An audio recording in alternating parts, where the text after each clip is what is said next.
Get up, we're going out. Dude, I made Totino's pizza rolls. Pizza rolls! Pizza rolls! Pizza rolls! Eat us! Okay. Totino's pizza rolls. Also, Totino's stuffed nachos.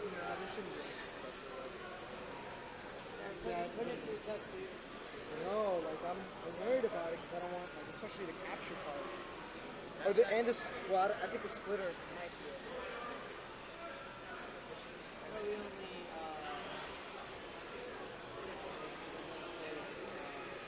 We really need to be live for like 2 more hours or so. Like I said, is any issues, just let me know. So in a couple of hours we can tear this whole thing out. Yeah, as soon as top 16 is done, we're gonna post each VC1 so that you can tear down literally everything. Awesome.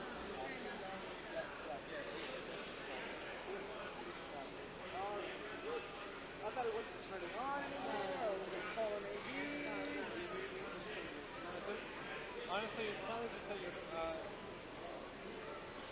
like when the video card just ends up overdoing it. It really could be that. Because it's been on for 2 days. So I hope it keeps up.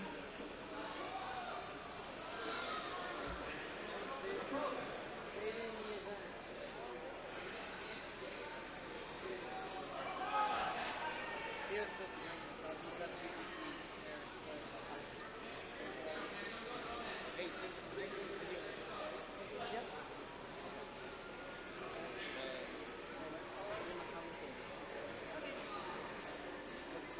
I'm gonna cut the videos over to the track and video and cut that out.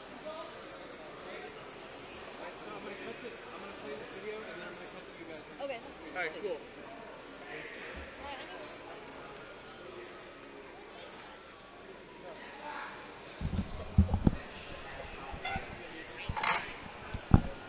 Smash the record, top 16. Coming at you live. Oh my god, can you please open like that? Are the mics on? No, not at the moment. They're all in the audience. Oh yeah, the audience pieces. Okay. Oh my god. The audience. Why does this mic feels like it was like extended? Like somebody broke into this mic. There are like 4 headsets here. What is going on? I want to see this video. They're playing the video. I want to see it. The video. This is amazing artwork. This is for UGC, I think. Shout out to Moxie 2D. Ooh, got that shine on there. I'm glad that Jigglypuff has like the little green headband. Oh my goodness. It's traditional, to be honest, at this point. It's like a trademark. That's the default skin for Jigs. There is no normal hair jigs. You gonna play this video? I love how they made Marth manly looking. Yeah, look at him. He looks like an anime protagonist. Marth low-key best princess. He's female, Marth. Lucino.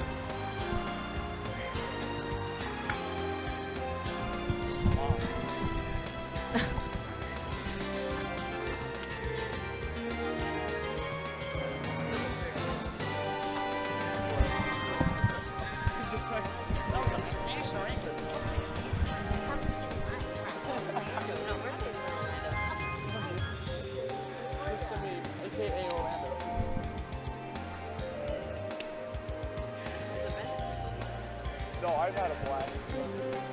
Every night's been crazy. Wait, are you playing the video? Okay, cool.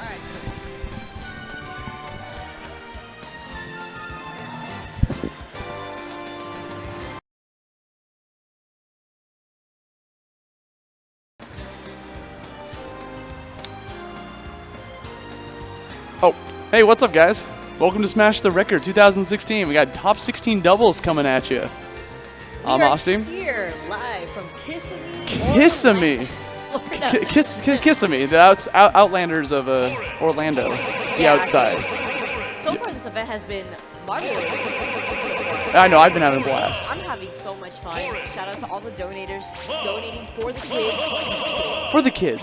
It's for the kids, man.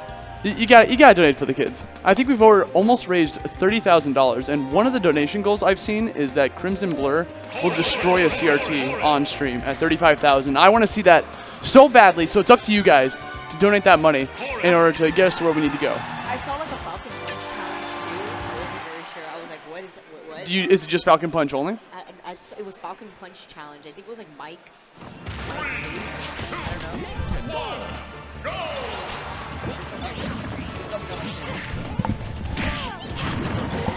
Sorry about that, guys.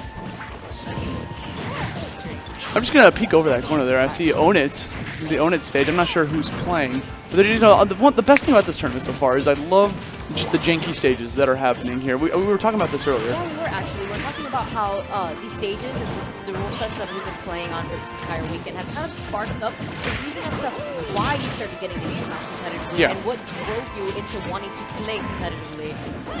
It sparks that like inner love that we had, like, you know, back in the day, like back when we were innocent, back in 1999, 2001.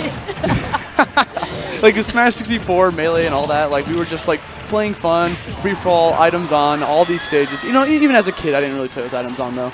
I feel like that was just like a given thing. But like I remember like going to all these crazy stages, and because we were already like established in competitive Smash by the time Smash 4 came out, I never got a really big chance to play with these stages. You know, to be honest, I don't know if it's just because I was competitive as a fetus, but I always just used to play with no items on and just stages. But here we are finally FD only. FD only, bring your friends, 1v1. But here we are now on ONET. We've been able to see the screen currently.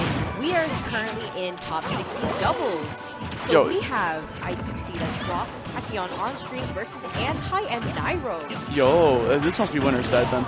Now, I have personally experienced doubles with Ross and Tachyon, and their synergy is incredible. I really like how Ross kind of covers Tachyon, but then Tachyon knows when to interrupt something because he has a quick attack. Very handy. Yeah, meanwhile, they're playing against Nairo and Anti, very known players, and of course they're teaming because they want to win. Like, they're very, very good players. You know, it's one of those things where, like, if you don't have the synergy, but you're both top players, they can kind of almost just, like, carry it if you're just, like, both good at the game. And right now, right off the bat, we see Anti with his Mario game trying to get that back air on Corrin, just sending him off to the right side of ONET. Now, I feel like ONET is a little scary to play against personally because you can counter the cards that are coming, and I with would not be surprised if that's like a one-hit kill. Yeah, that'd be insane, but he just got ran over by that car and took 30%. So much. I feel like possibly like Little Mac would be good on this stage, just because there's like no way for him to get gimped. Actually, if you consider it, Little Mac would be pretty great on a lot of walk-offs that don't, you know, have platforms inside. I haven't seen like any Little Macs this entire tournament. Yo, we see Anti trying to go for that down throw into forward smash on DMG. It doesn't matter. All these cars keep flying by. Everyone's calling their Ubers, their taxis. They want to get to the airport right away, right after this tournament ends. Yo, that was an FDI car. Yeah, and it kind of looked like Cloud was in the Z-axis when he did the nair there, so he actually didn't get avoided hit by the car. He avoided the car by nairing. 3D mechanics? What is this game? Well, when you think about it, like, they're standing in the grass. How is the car actually hitting them? Like, they're being safe. They're not playing in the road. Like, yeah, like, is the car, like, just, like, swerving at the very last second to hit these little kids? Like, right there, like, he was, like, nowhere near that in the 3D plane. Really scary situation there for Ross, unfortunately. He was on top of Cloud and did get punished, unfortunately losing his stock. And here we have Tachyon. Dag. But Cloud Dag. still is going to take that stock. It was a really good option to take for up tilt instead, because in case if Tachyon were to quick attack, that up tilt would have caught him. Yeah, I mean, he was obviously Nairo was baiting him because he was just chilling back, charging that limit break. He wanted the Pikachu to come right at him. He saw it coming, shielded the hit, did the up tilt, killed him. That is one thing that Cloud does excel in, especially in doubles, is forcing the approach. In singles and in doubles, but specifically doubles because you do have a teammate to cover you in case you just mistime something. You gotta be very wary of that limit break. And now we're going to this Mario stage. Now, this stage, they have like that little Nabbit character from Super Mario World, Wii U. Like, I've been seeing everybody double team Nabbit, and I want to keep this going. Yeah, the rest of the day. Just like everyone agrees that Nabbit is a POS, and you just want to get over there and just knock him out of here. Okay, Pikachu, I see you doing these little quick attack cancels. Doesn't matter. He goes for the back throw and gets hit by a little bit of cross slash, but then the Corrin just kind of interrupts it all. Got some more damage coming in here. Everyone's just kind of like swinging out hits, waiting for stuff to happen. You got this vine tree in the background, trying to take it. Wow.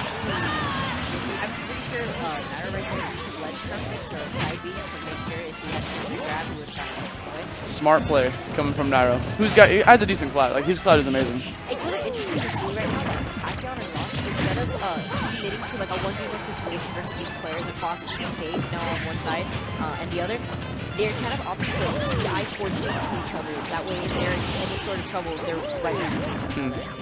Yo, everyone's going after Nabbit. Yeah, see, this is amazing. I want to see this happen. Yo, he died. He died. Yo, I want to see everybody double team Nabbit. That was a great gimp coming from Anti. Just make sure to get rid of Nabbit. Get him out of there for good. He had his own little like blast too. Oh man, I was gonna say that tilt to the stage prevented Ross from being able to forward smash Anti there, but then it came into clutch and he was able to forward smash Nairo instead. Now, these platforms are weird because you can actually like jump through them. Because they don't look like they should be jump throughs. Like they look like solid, especially if like Super Mario World taught you anything. Really, if you hit them, do they like? No, you don't interact with them at all. You just jump through them. Like they're just like those little normal like battlefield platforms, but they look like solid walls. You know, like you can't jump underneath them, but you obviously can. Especially if you play the Mario games, you kind of have this it's concept to your head that I can't jump. Yeah, I can't jump through it. Yeah. And it can mess with you. This is kind of a fun transformation. I know like icicles can drop from the top, and they do like broadcast themselves by dropping like a little drip of water before they come down. So, I mean, when there's this much chaos going on, you might not be able to notice it. You see that?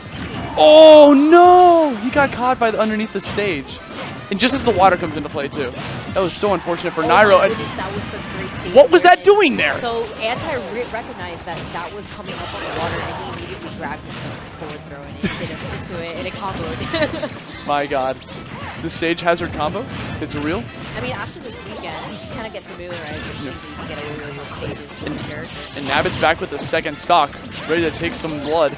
Ross trying to throw it. Oh no, he's got him. Okay, he goes. He's just like laying on the ground. It's like I'm not here. We're just getting caught by like all of this. Like everyone's ignoring him now. Yeah, it's getting a little bit more intense. We're here with almost like that even game. Yeah, it is 3 stocks to 3 stocks. See, Anti, if I was gonna do the follow up on Nabbit, he goes after DMG instead. Now it's basically doing everyone for themselves. Now Nabbit can get everybody. Oh my goodness. Yeah, Nabbit scares me, dude. He'll catch you and he'll just take you to the top. You don't know if he's gonna take you to the top or if he's trying to jump off. Yeah, just like do like a little suicide. Okay, he's out of there. He's gone. He saw the little Magic Koopa guy. Scary situation to be there. You want to be above the cloud there. And you're talking about good synergy. I see Anti and Nairo are losing this game a little bit. Good synergy coming in clutch from the Corrin and Pikachu, man.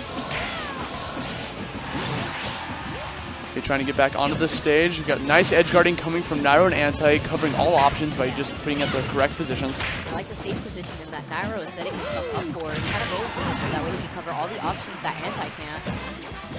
And there's that icicle just kind of like chilling there. Oh, he got caught by it. It did the double stack. I've never seen that before. What are the odds of that happening? I've never seen that before. It's just like, yo, you like this icicle? Have a second. I really like that. Understanding the position and the angle that Pikachu's up there would gonna send him. And Anti obviously gonna go for the Corrin, and he's still living with the high blast zones of the stage apparently. Sitting at 165%, does the ledge drop back here. Now we have ourselves a 1v1v1 match. Nabbit is back. This is the position that Anti wanted exactly. With Nabbit to grab. According to ECM, Mario does win this matchup. I mean, sorry, yeah, Mario does. Yo, where's he going with Anti though? Okay. Nabbit coming in clutch though.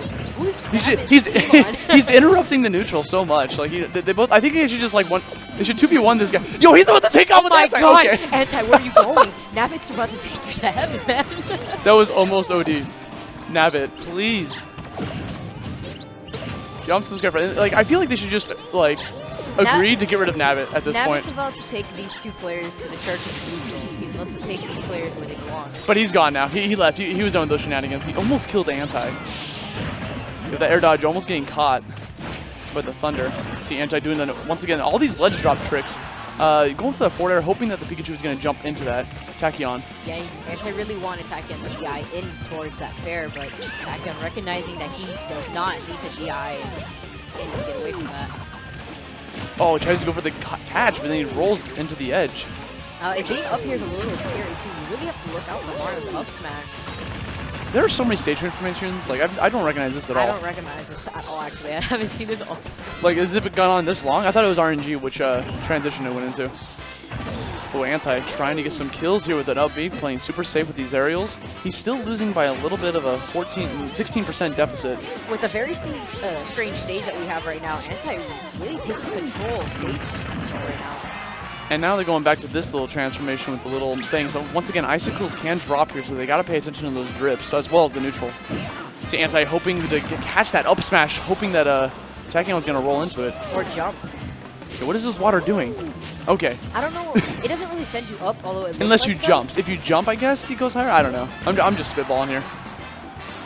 Okay, Tachyon once again trying to go for an edge guard against Anti. Anti sitting at 154%. Max rage. They're both at kill percent. Just whoever lands a kill move first, but none of them want to commit to anything as I say that. And instead, Tachyon gets the up smash on Anti. Mario up smash isn't going to be doing it this time. And here we have Ross and Tachyon taking game 1 over Anti and Nairo. My God. Going into game 3. I'm pretty sure this is the best 2 of 3. Unless, I'm not entirely sure. That was game? That was game 2. Okay. But Nairo and Anti won the first game. Right? Am I crazy? Is this, okay, yeah, okay, there we go. Alright, no, you're right, you're right. So now we are going to game 3. Oh, this stage is amazing because like there's like the little carts in the streets will be all over the platform. So if you get hit into them, they just act as like an active hitbox. Yeah, like right here. So much damage for that. Well, right now it's just a wall here unless the carts combine like hit you. Because the Mario Kart 7 and Mario Kart 8 have like these little weird transitions where they go, like turn into F-Zero for a little bit. This is quite interesting too, especially this stage, because you just corn can use the stage on the side there. Ooh, trying to get that chainsaw into forward smash. Anti's gonna interrupt that. Now trying to beat that recovery a little bit high, trying to scare him with that fully charged limit break. Great pivot grab coming from Nairo, trying to get some sort of edge guard here, but gets hit by the Mario Motors sign. And now you can't die off the top here. No, but you can definitely He teched the ceiling! He teched the ceiling. And that is how he prolongs his life. He is not giving up yet. He understands he's still in this, and Rage Horn is not very... Yo, he is teching like mad! Okay, he's back on the stage. He's safe now. The stage is changing now. What just happened? Where did he go? He hit the ceiling, went on top of it, and then he was getting like comboed by the stage. He disappeared. He doesn't exist anymore. The stage just like destroyed him. Wow, Ross living almost up to 200%. He caught him with that. The forward smash. He really understands how Pikachu's throws work, and in the middle of the forward throw, he just forward smash. I mean, like he angled that so much that he did not hit his teammate and just caught him like right when he let go of it. Nairo was trying to interrupt it, but just couldn't get to him in time. Tachyon's standing in all these stage higher, unfortunately. We're going back into the race, boys. Anti trying to fall down, find an opening, but decides to go after Ross instead off the top. Yeah, Ross was struggling to land a little bit there, but he makes it back onto the stage, beating Anti off stage. Nairo trying to help him get back and remain stage with him. And Anti is still holding on to all 3 of his stocks and just becoming the stock tank here. Gets hit by the throw though, like he didn't actually get grabbed. He was just hit by the dragon form, and that just sent him to his death. All of Corn's throws are so intimidating in doubles because you really don't want to hit your teammate. You can possibly die at 50% with tickle. Yeah. And this, forward and back throw have tickler on it, and her down throw has a lot of knockback the closer you are to the body. basically, anytime she turns into a dragon, it's mad scary. Like she'll turn into a counter, and then she can hit all 3 players. Like you just gotta be wary of Corn. You have to be respecting Corn at all times in doubles.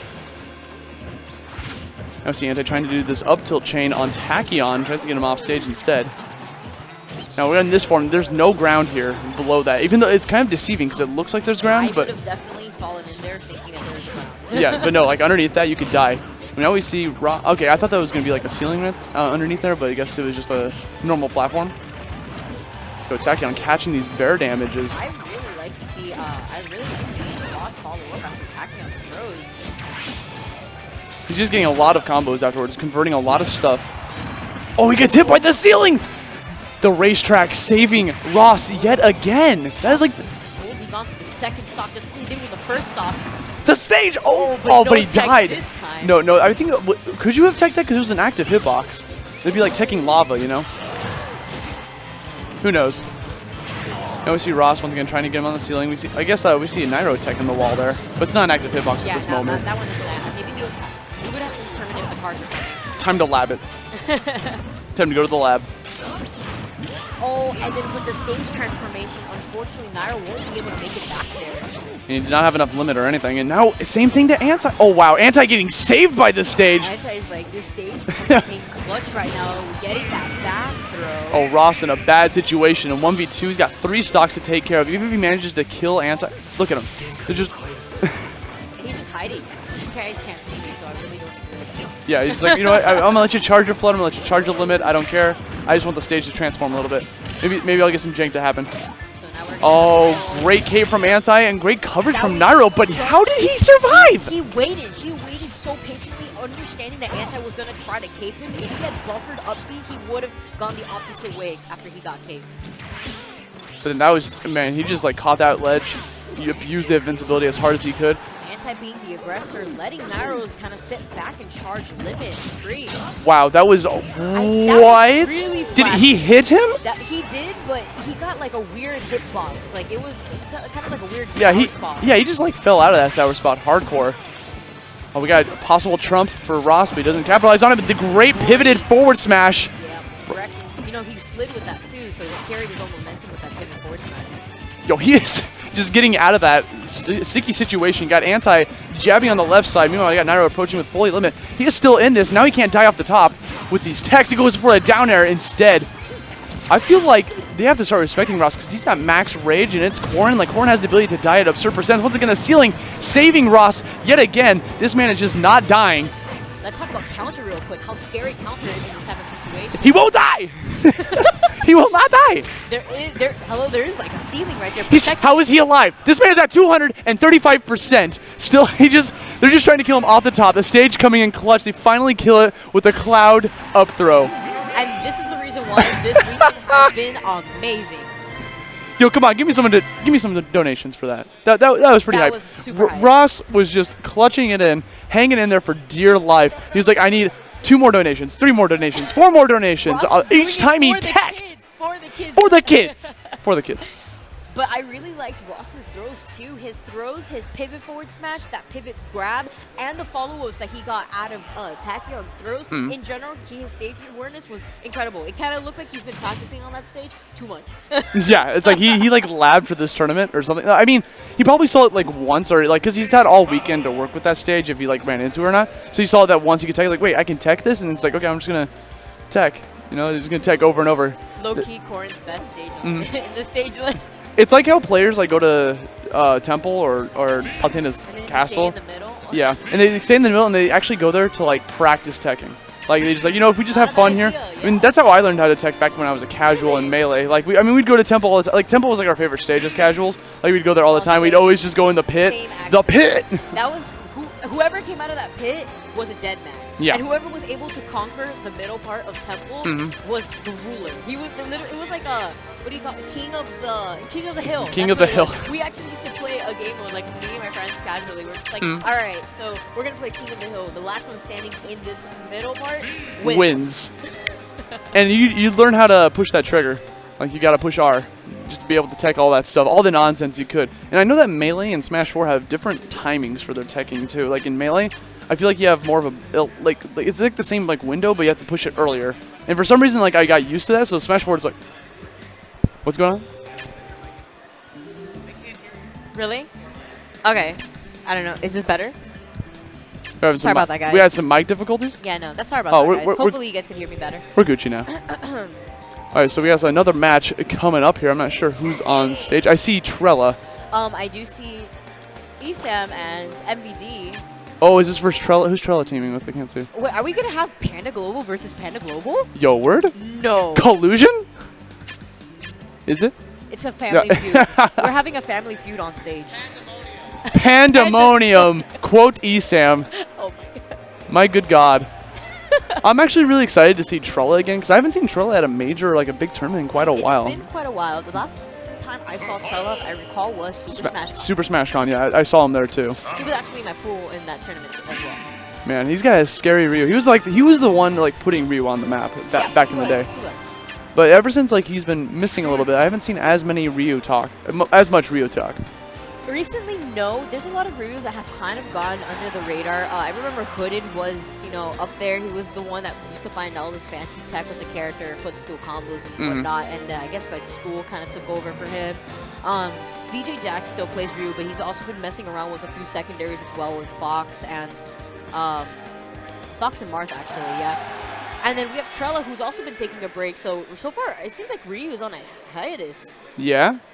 I'm curious, like, who's going to go. Okay, we see him going Sword Me, of course. Yeah, if I do recall, I believe Trella might be going Sword Me this entire tournament. Unless he just decides to change for doubles, but I did hear that he was going to go Sword Me this entire tournament. And he's a big fan of doing that before. I remember there was, like, one tournament quite a while ago where he went Sword Me, and he, like, took the whole, I think it was, like, a localers or a monthly or something, but, like, he won the whole tournament and didn't drop a set using nothing but Sword Me. And that was just, like, that was insane. That's actually impressive. I mean, there's one thing to, like, go for is that not many people know the matchup. You're absolutely right. I've never played against Sword Me in my life. Neither have I. Like, I mean, maybe, like, in a friendly once or twice, like, we were just messing around, but not against someone who actually knew how to play the character at a caliber that Trella knows how to play him at. So, like, that's something that these players are going to have to adapt to, is just seeing what he's going to do. And I'm loving all these low tiers we're seeing right here. We got Esam playing Samus and MVD bringing back his Duck Hunt.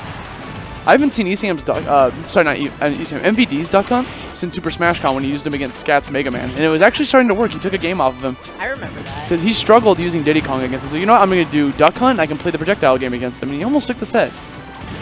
But here we have MVD still kind of holding back while Esam is the aggressor within this team. Oh, Wispy in a bad spot. Just gets caught by the up B out of shield from Esam. Yo, this Duck Hunt looking a little crisp. I'm actually not really familiar with Wispy. Does he play Dig? I'm not entirely sure about this player. I mean, with a name like Wispy, I wouldn't be shocked if he was a Jude Puff main, but like since they're all going low tier, maybe he's just like following suit. But he got caught by that down smash. No, Seagull Joe's been talking a little bit about how Duck Hunt can't kill, but I just saw him kill right there. I don't know if you saw that, but Duck Hunt, his projectiles kind of disappeared within the hill of the sand. And it looked like he was like invisible, but there was still a hitbox active underneath the sand. This wacky stuff happens on these stages. Now we see that the Can coming in strong, trying to knock Wispy a little bit away. We see blue team struggling as MVD is becoming the definition of stock tank here. He's at 54% on his third stock. He's chilling back, throwing away all these projectiles, showing that Duck Hunt's a pretty good doubles player. Esam taking those 2 stocks on the ledge there. He was applying so much pressure, taking Trella's jump, and unfortunately he had to die, and then down airing Wispy. Well, we see MVD just trying to get these back throws into back air conversions with Esam. Now Wispy, they've literally, blue team has taken 1 stock. This is looking like a wrap. Let's see if they're gonna have fun. Wow, it gets a rest, but was it worth? We see MVD going for the taunt into a forward tilt. They're just messing around here. I mean, MVD here standing with 3 stocks.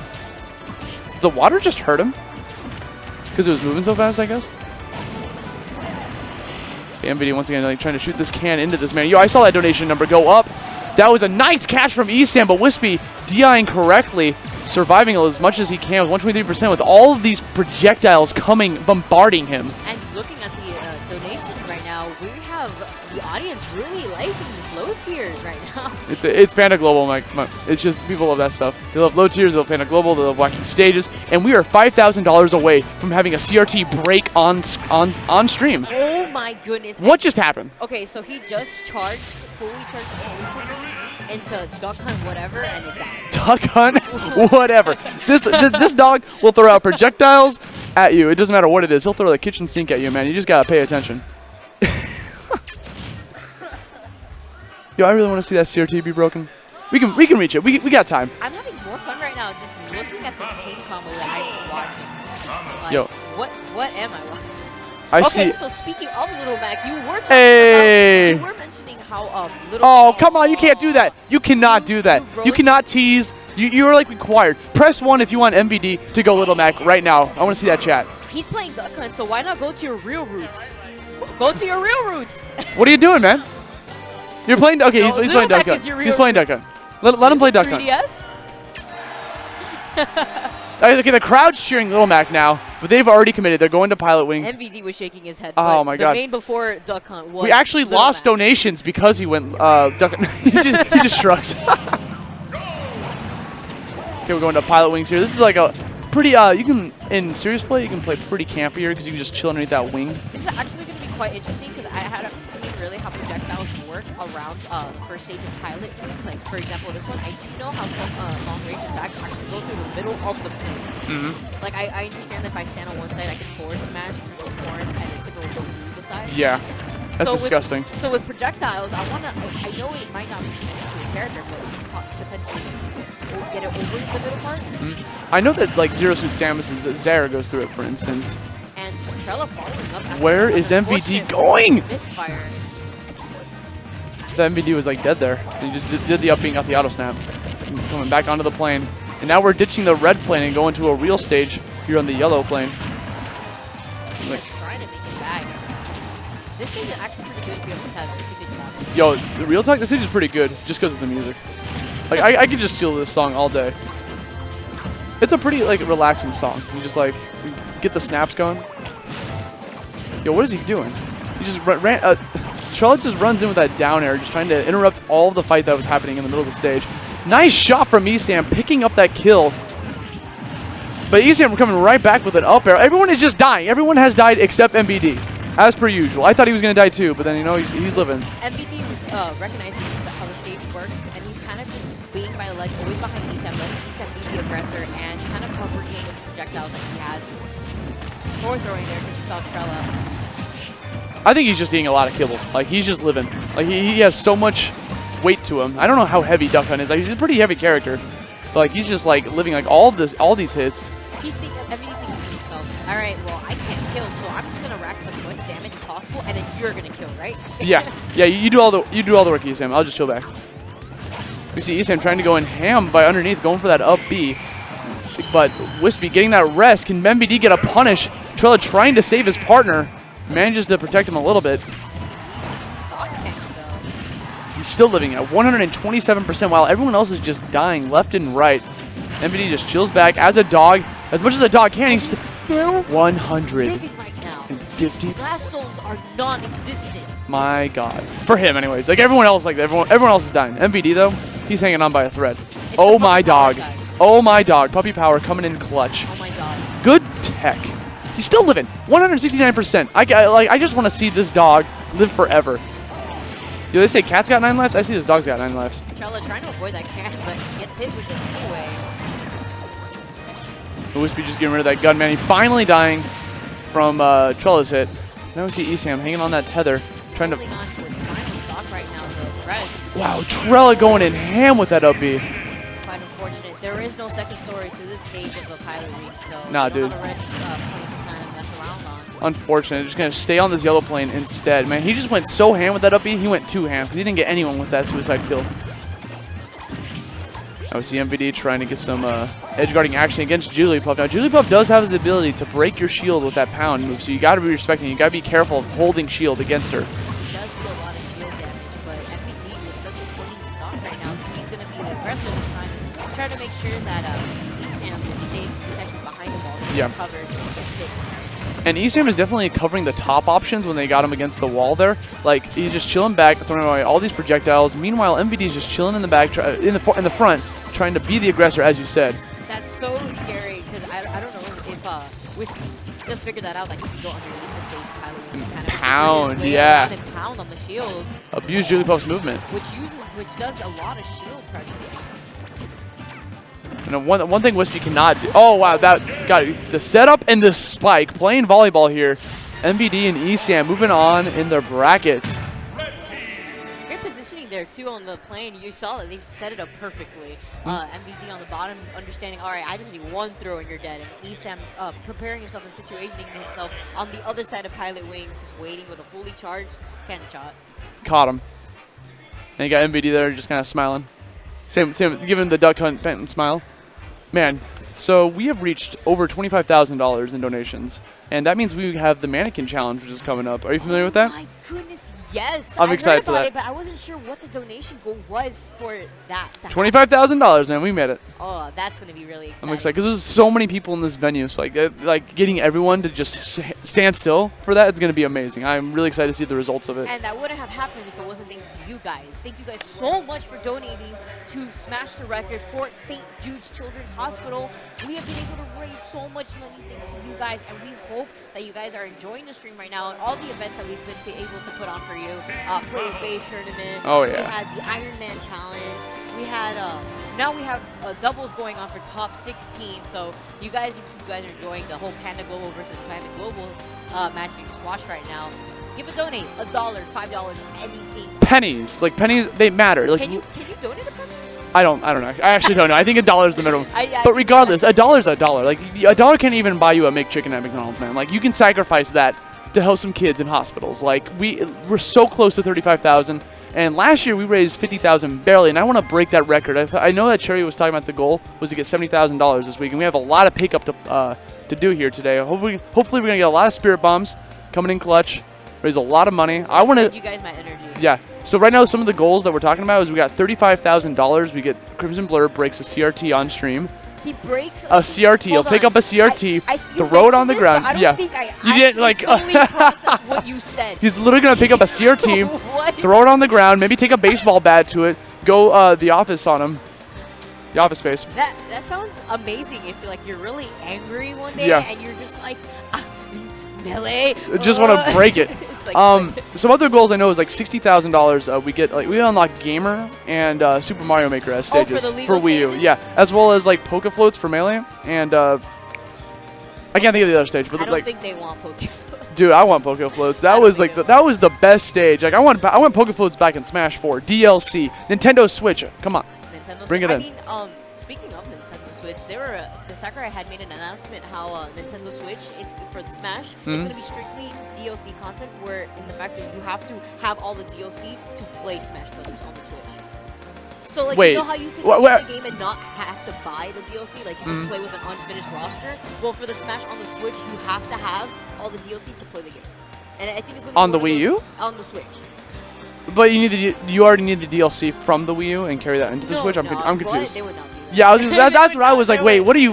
No. What is you this? have to buy the game all over again with all the DLCs included. Alright? It's not like you can't have like an unfinished roster. They basically force you to have everything put together with the Smash Yeah, Brothers because copy. it's the completed game. It's Yeah. it's patch 1.1.6. Now, what if they add something?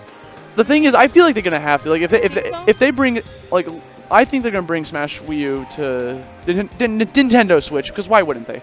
Like, Well, they are, of course. They're Yeah. gonna have the game, but but as we saw with Mario Kart 8, like they had some extras there in the video. Like they showed them holding double items, and also King Boo was in there. For Splatoon, they had like more pants. They had like different stages. They had different platforms. They had more hairstyles. that's true, actually. So- yeah, that would be so exciting. I have an open mind to like whatever we could potentially get with the Nintendo Switch.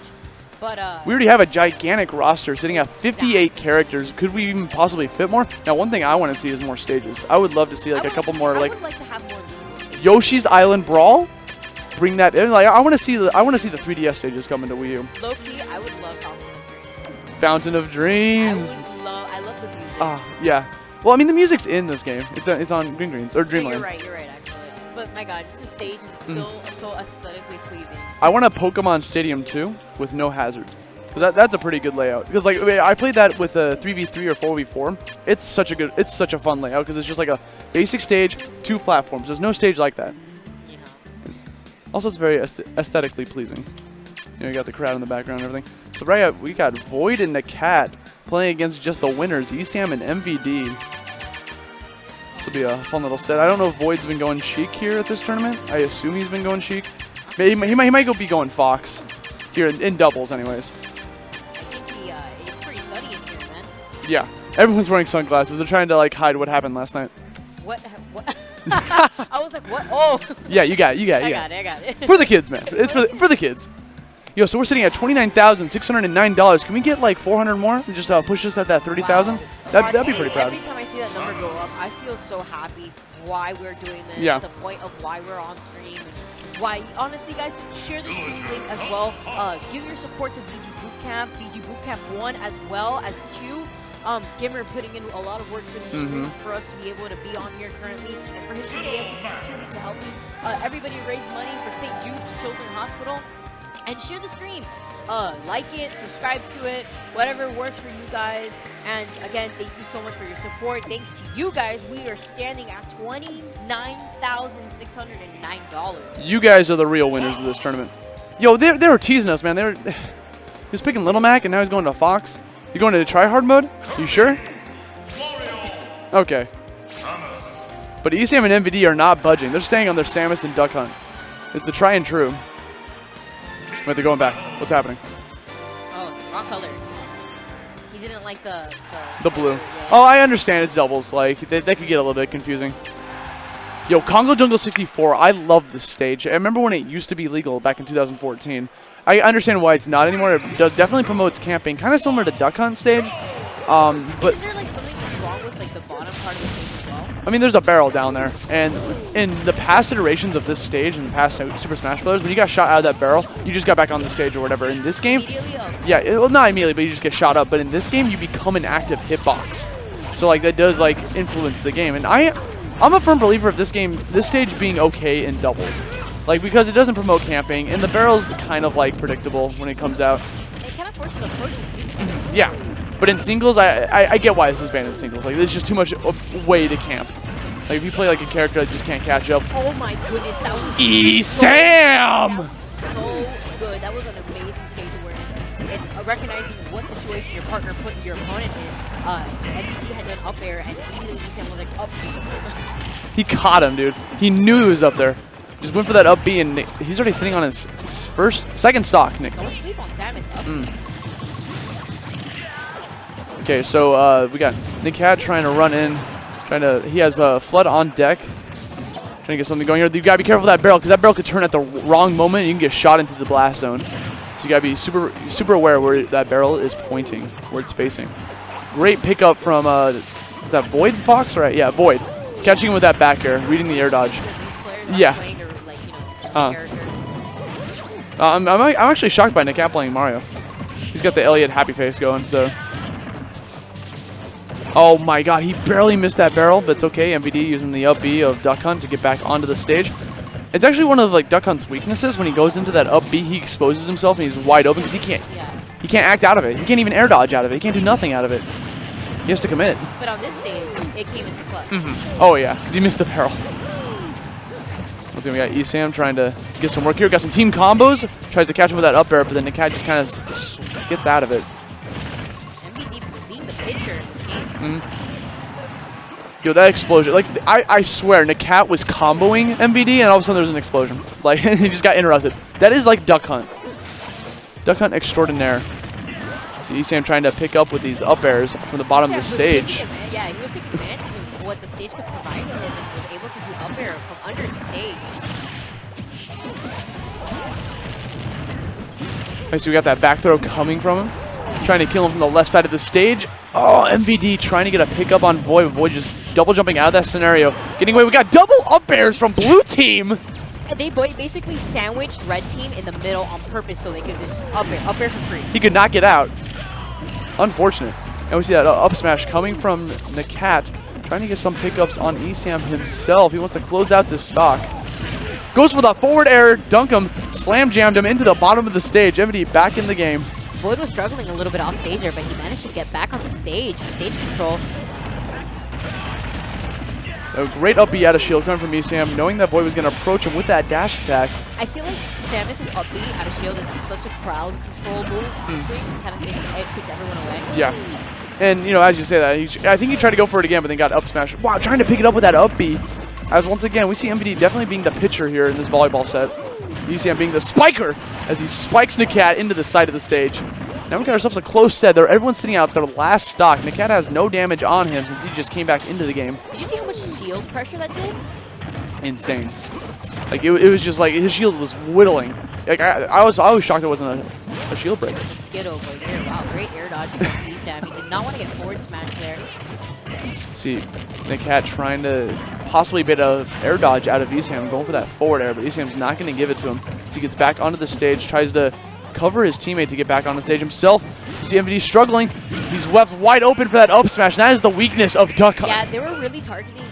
They realized that MVD is a little bit more vulnerable when he's being targeted alone rather than Samus, so they were both targeting They were, man. And as you saw there, we saw Void trying to pick up on that barrel throw from Esam, but then he got hit trying to punish it. They both keep trying to go for it. He almost comboed barrel throw into up B. He was still spinning. He extended that spin. Twice, but then now Fox is back Boy. there. He's going to take it. He got the back air, That man. was super close, but really great job from Esam realizing where the bear was and what he could use to manipulate his way around the stage safely with a hitbox active, as you mentioned. With the hitbox active. When you mentioned, you're like, wow. That like, barrel. He has a hitbox. You're like, I understand why it's not legal. It's barrels for days. Okay, we see them going back to their mains. They're like, okay, no more fun and games. We gotta go to Diddy Kong and Pikachu.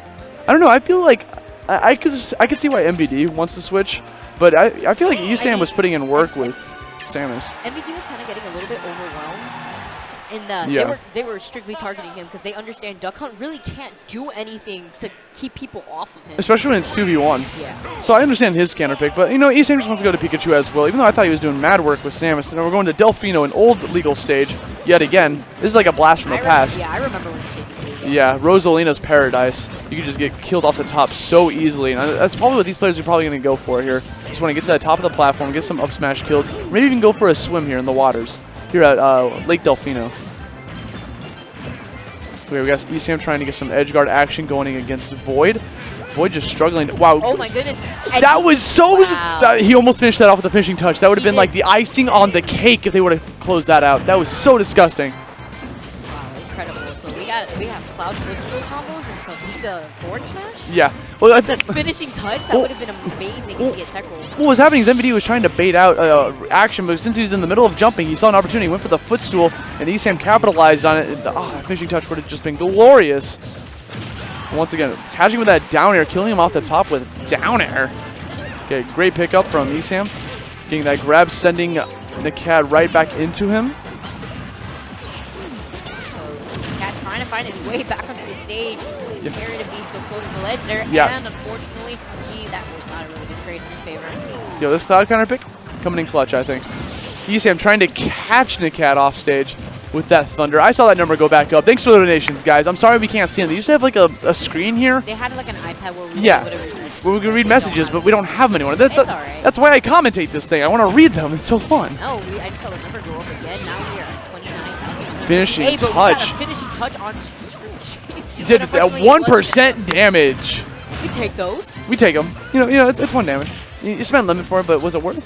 It's not worth it to use your stock, unfortunately. Yeah. Ever since that nerf of the finishing touch in midair, you know, maybe Oh pre-patch. my goodness. Up airs for days. Void. Void coming in clutch with those up airs. Well, where's he going? He thought he was safe on the ground. No punish though. Recovery couldn't be able to make it back onto the stage there. Honestly, if that was anybody else, they would have been. Great catch from MVD. He saw that Esam went for that dash attack against Nikat. He saw that he was flying towards him, threw out that up air, the Buster Sword in clutch to the top of the stage. Ooh, scary situation for Void to be in. Esam was pressuring him on the ledge there, but let him come back. You can see Esam running back and forth, trying to find Nikat, run on the bottom of the stage. Oh, Nikat's in a bad spot, but he goes for the finishing touch. A little bit greedy there since he does have a little bit of cooldown afterwards, and Nikat's able to get that easy pickup with that up smash. Yeah, I was really not too sure why he opted to go for that option when Nikat was kind of sitting there in shield waiting. He was feeling it. Yeah. He was feeling that down B. We've got some great combos coming from Esam, but he gets interrupted. He's still living though. He's sitting at 131% on the low blast zone of Delfino. Oh, he's in a bad situation. Nikat trying to kill off the top from Esam. He needs to get that stock right now if they want to turn this into an even match. MVD jumping back and forth. Just pulling on that limit break, waiting for an opening. He was trying to go for another footstool there. He tried to go for a forward air, hoping that like he would catch him in time. But Mario's back throw doesn't have too much cooldown once he actually throws the opponent. Nikat Void's synergy right now is impeccable. Anyone else hear that? I just heard glass break. Oh my goodness, and just like that, MPT has no stock. He doesn't want to take Esam stock, but Because of that, he probably Yep. Esam feels more comfortable in the 1v1 against Fox more than MVD possibly. And since he was at such a high percent, you know, I don't blame him. It's like one of the very rare times where it's okay not to take the stock. Catches the side B with a forward smash and actually takes the stock. Esam and MVD taking game 2. very close game there too. Look at him wearing his little clown hat. What a cutie. What a cutie patootie. Little clown hat. Cloud hat. All right, so now we got the. Let's see what stage we're gonna go to here. We see another counter pick going to Ness and Sheik. All right, so now we're busting out the big boys. We're at the big boy table now. This is no longer for charity. This is serious esports match here on Yoshi's Island. This stage was amazing in Melee because the blast zones were so small. You could die at the most absurd percent in this stage. So the final match determined everything right now between E7 and MBD versus the Cat and Void. Okay, now see MBD right off the bat just trying to find an opening here just to get away from these guys. As they're just throwing out tons of active hitboxes. MBD finally finds an opening, goes back, chills on his limit break. I was going to say, I'm not too sure how she fares up this hill here, but it would be incredibly intimidating to be put into that position where you really can't escape. Esam trying to get that down tilt into forward smash against Nakat. Where is he going? It's okay. He wall jumped to get back. He didn't have to expend his up B because of the nature of being down there. They call that the fun hole. Like when you're down there, you just get like stuck. You really have to watch out because if you don't really recover right, or if it comes out and make the blocks move, get out of the way, you can get stuck there and die. Yeah, Void just got bodied from the roll read. Like, Void rolled to the left, Esam picked it up with an F smash, and then MBD had another cover with that downer, and I thought it was going to go back to Esam. Like, they were tossing to each other. I didn't necessarily see what happened to Esam there on the right side. He got forward aired by Void. He was he just went in. Yeah. Yeah, it was unfair that I was Yeah. saying earlier. Now we see Esam, he's got full limit, ready to go. Tries to go through the up air, breaking the yellow blocks in the process. So yellow blocks are non-existent. See, if you're trying to follow up with an up air, it will go through the block anyway. Yeah, especially with Cloud's Cloud's big sword. Like, he's just going to smack that over and over. Yo, we are so close to $30,000, guys. If you can just donate just a little bit more, we're so there. Like 30K. I know you guys can do it. We believe in you. We all believe in you here at Smash the Record 2016. Don't forget, guys, it is for the kids. It's for the kids, man. They're in hospitals. We gotta help them out. Because of the weird slide mechanic that Pipe has, he was able to make it back thanks to him holding it down to his limit. Yo, good stuff to him. That was great awareness. We got the great up air coming in clutch from Nakat, catching Esam off the left side of the stage. I didn't quite see it, but I definitely heard the sound effect. But we're seeing Duck Hunt stock tank MVD right now. Yeah, yeah. Oh my god, boy. such a scary situation. As you say that, man. Boy taking advantage of all that pressure he put on the uphill there. Did you see that silly combo that Esam almost just did to Void? He got the roll and got the up smash, hit him into the block. He came back down and tried to follow it up with a forward smash, but the man just teched and got out of there. That was almost disgusting. That was almost brutal. Oh, he wanted to get the up smash, and he still gets it even after whiffing the first one. Catches the finishing touch. The block saving Void, Oh but Esam with the pickup. Finishing him. He was like, this man is not surviving finishing touch. I will make sure of it right now. Down Not B. even the blocks can save you now. I dig it.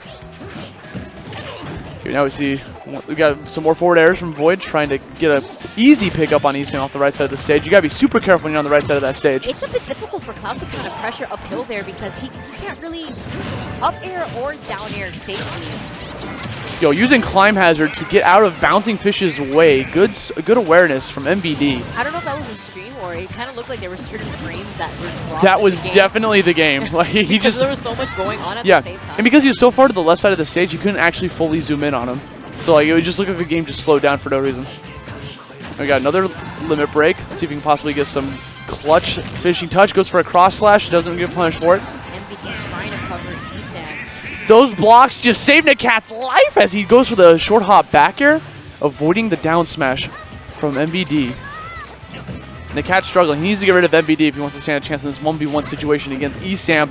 This could be done with the block once again, saving Nakat. He better count his blessings. He put it in the. He actually looked like he teched that on the side of the block. Yo, he gave a donation for those blocks. Like those blocks are just saving his life.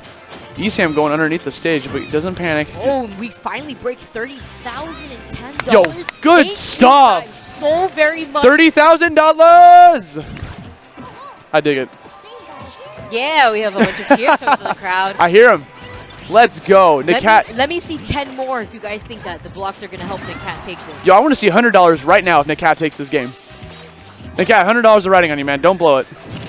Oh Get my that out there. goodness! And He's he not has blowing range it. right now. This man is not blowing it. Versus Esam and Nakat. Who's going to take this? He got a grab. God. He's got it. He Oh my God, killed Nakat takes Oh the my game. God. I want to see $100 on that stream right now. Nakat!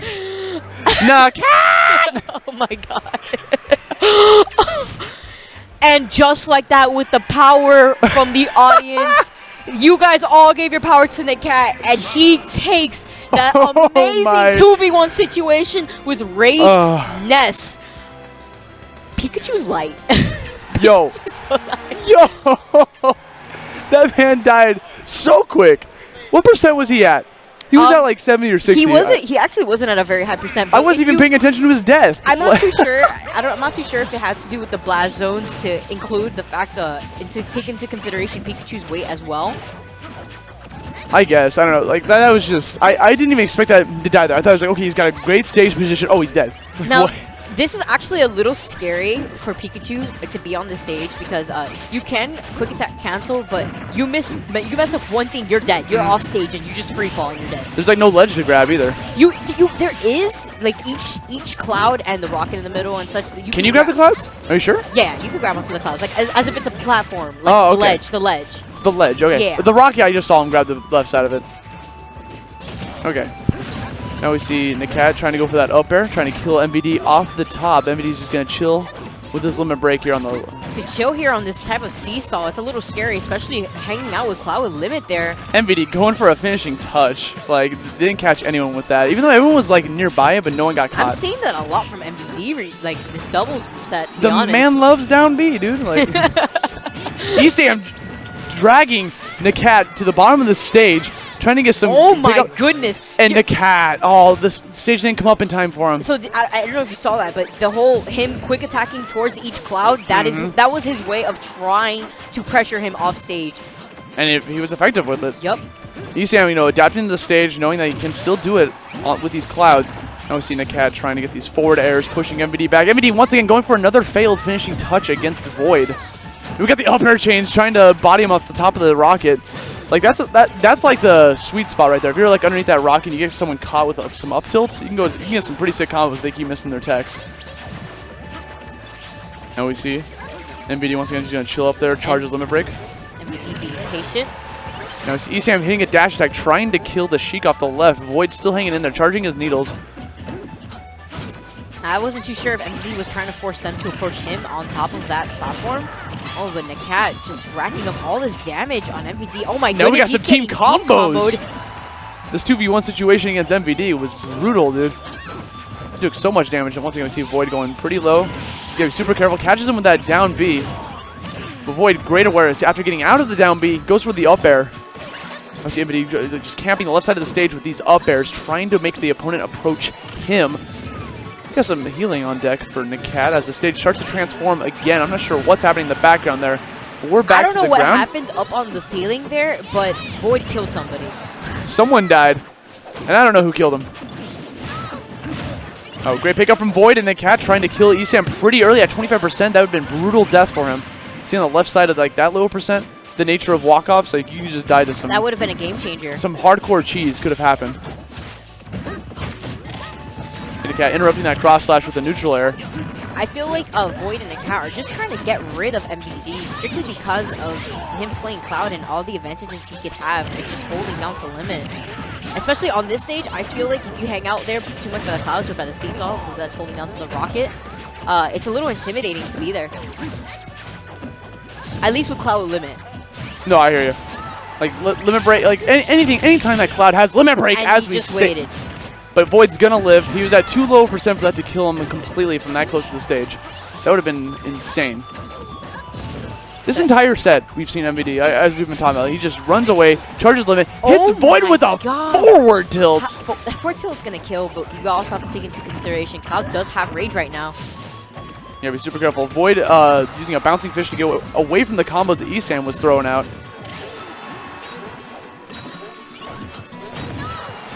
Once again, we see MVD trying to get something going here on the left side of the stage as he goes in for the down air. It rolls away from the grab, but then Ness still living. He's sitting at 145%. Nakat's still in this game. Oh my god, I just want to make a notice to 30,360. Yo, what happened?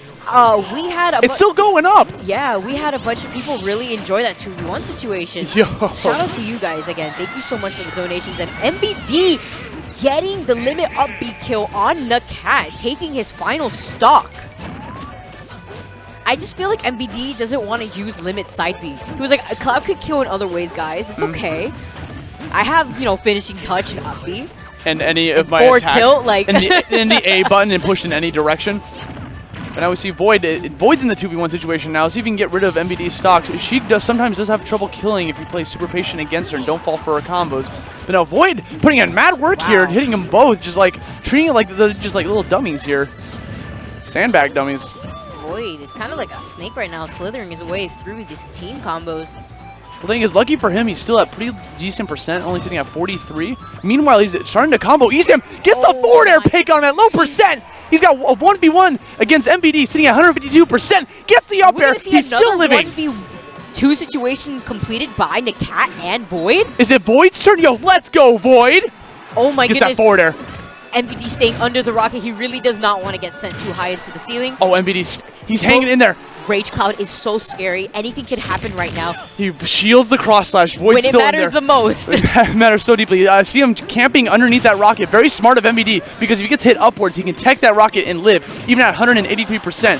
MBD's camping it right there. He misses the tech, but he's still living, sitting at 188%. And Void gets it. Void gets once the again. 2v1 versus MBD and Esam. A double 2v1 situation. Let me see an extra $200 for that.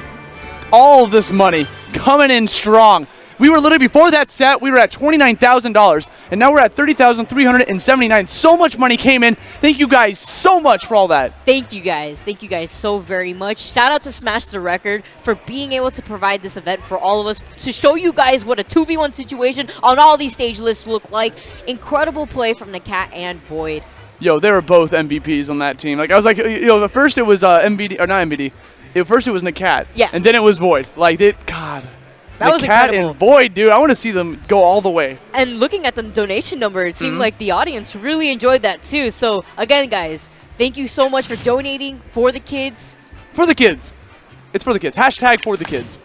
That's what we're here. That's So share the stream, guys. Let everybody know what's going on right now, what we are doing for this charity event. We greatly appreciate it. And while you're at it, follow my co-commentator on Twitter here. You can follow me at Aussie LaVista if you'd like. And also, Vicky, it's been a pleasure commentating with you. You can follow her at Vicky Kitty. Is there like an underscore underneath There's an that too? underscore afterwards, but I don't think it really matters. I think if you search it, you'll find it. Yeah. Yeah, thank you guys again for having us on stream. I hope you guys enjoyed. So far, we have doubles top 8. Top 8 is starting right now. I believe our relief is here. Is that correct? Yes, yes. Yeah, we have some relief here. All right, guys, we'll be hopping off the stream. It's been a blast, guys. Keep donating. Keep watching. Stay tuned. I believe Dyer and Max are going to take... Or that's not Max. That's Neptune. Neptune and Dyer. That's going to be fascinating to watch. That's exciting. All right, thanks, guys. See you later.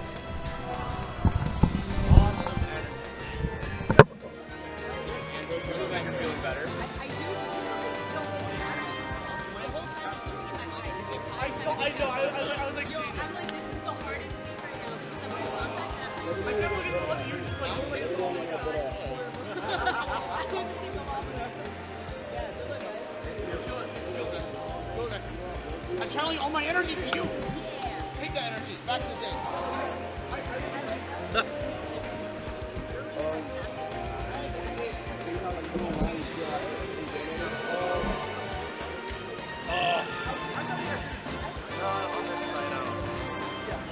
Oh, I hope so. And also maybe I'll be a little more esports next time. 'Cause I was definitely saying stuff I should not have said. You were pretty esports though, to be honest. Yeah, looking forward to what's next time we go to? Like big one. Genesis? I'll be at Genesis.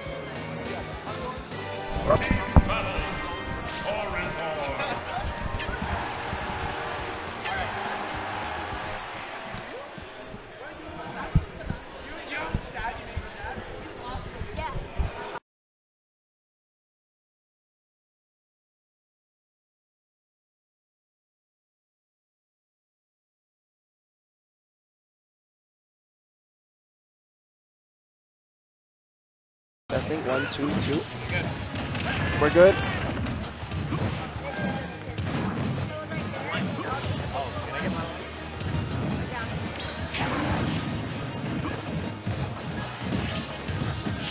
So they updated here. Not hot.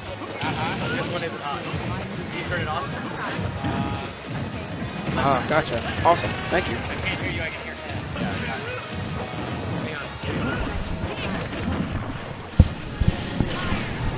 check. Ooh, coming in loud. Oh, I'm sorry. No, not apologize. like Coming in hot. Coming in hot. What is up, Internet? Neptune here, and I'm joined by the one and only Dyer. Dyer on fire, indeed. How you doing, brother? I'm doing great. How about you? I'm doing phenomenal. It's been an incredible weekend, and also a strong one for the kids. You guys have been crushing it. Absolutely. 30K in. How much higher can we go, guys? You guys have been doing phenomenal work. What is the milestone for the for Blur smashing the CRT? Dude, I don't even know. I want to see that. I think it's like 35. Ooh, are we nearly there?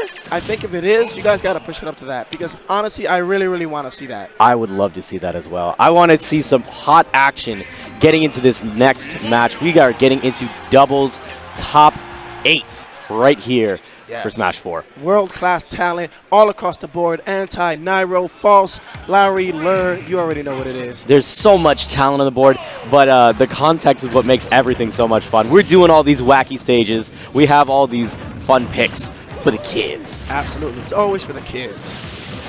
So I don't even know if using the flood there is going to really cool down this level. I don't know, my friend, but nah, he's going to need a lot more water than that, man. At least 1 million gallons. So I don't know, dude. Let's talk a little bit about team comms, right? We're seeing a little bit of Fox. We're seeing a little bit of Marth. Some fantastic characters that can control space through different means, right? Fox, of course, through his tremendous speed, and Marth, on the other hand, with his phenomenal disjoint. Wow, making short work of Larry Lair there with that limit break up B. That's a move that doesn't get a lot of use as far as finishing a stock. Limit break up B tends to be safe for recovery. And it's really, you do use that because you get the big aerial drift off of it, but when you consider the positioning, whenever you're on top plats, that move becomes that much more potent, especially after they burn their double jumps, and when they start to get into that mode of, man, maybe I should air dodge here and bait that out and destroy them. See, that shows you these players, regardless of whether they actually practice on these stages, they're ready to take advantage of it. They are ready. Absolutely, and that's going to be that up smash to take him off the top, and trying to see if you can follow him up with a Hancock here. Ooh, gosh. It seems like everybody's going off the top right now in this match. Oh yeah, we got the verticality for sure. And yeah, I mean, another one. And that's the other thing is like, we both of these characters have strong influences where they can make that happen. The platforms in particular make it so that Marth has that accessibility because of up throw. And the lava now coming back up, and the lava being part of that wall that's going to be acting there. The consistent option for them across the board has been to up strong. Excuse me, up smash. I'm playing too much Rivals. Up strong. Here's the back throw off of the side here, and this is that moment where you have all of the entire team stage left. And oh my I thought they were both gonna go. I thought he was gonna get a 2-for-1 special there, but then he's finishing up that stock real quick. False getting off that lava. The vertical kills have been insane this match. Everyone just wants to go up. Absolutely. Up like the record we should be breaking. You guys keep donating. We got another 20 from Anonymous. No message. Shout outs to you. I appreciate that big time. You guys are so generous, and we're going to try to do our best to bring you guys some hot action so far. See what I did there? Yes.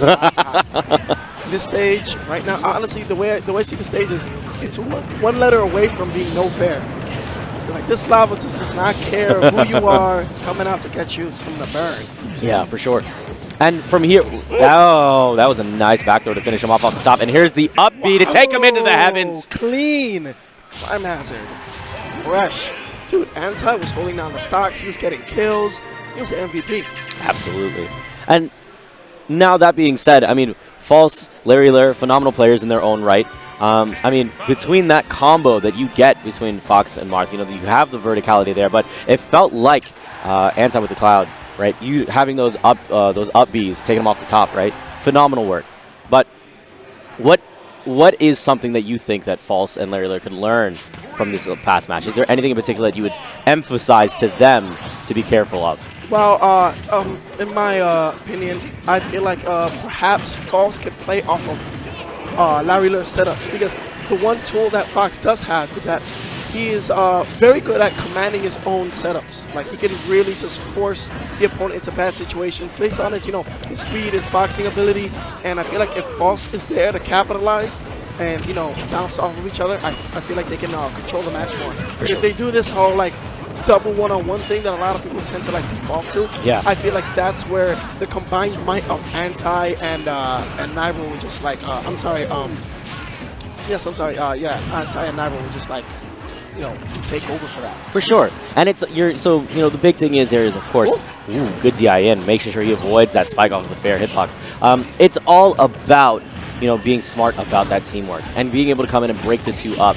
I definitely feel like there is something to be said, though, about making sure that Cloud is a priority as well, especially since Mario is a phenomenal character that can also have these wide hitboxes, like back air included. Right. Nair is also another good way to keep him out. And you have those threats that you keep mindful of, and then you want to isolate Cloud as quickly as possible, because if he gets time to charge limit, terrible things can happen, as we saw from that first game, right? And speaking of limit, another strategy that people should take care to think about is when you get your hands on Cloud.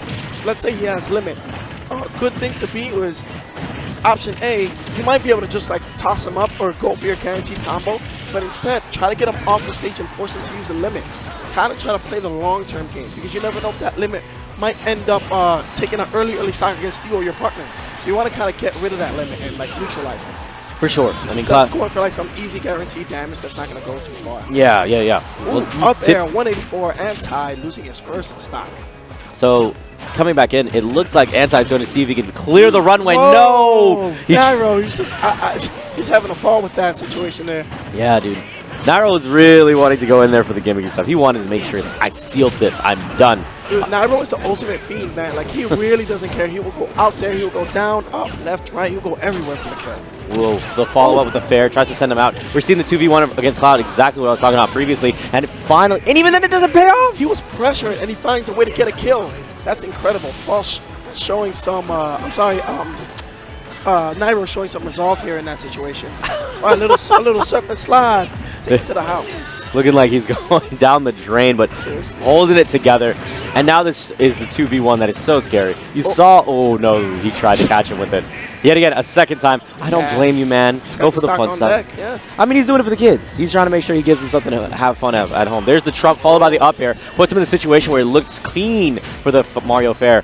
Yet again, another fight there, trying to break it out, and then waiting for the reaction, going straight for the up smash and taking him out. That's the classic. Anti just going to wait for you to open yourself up. He's going to reverse, swing that head up.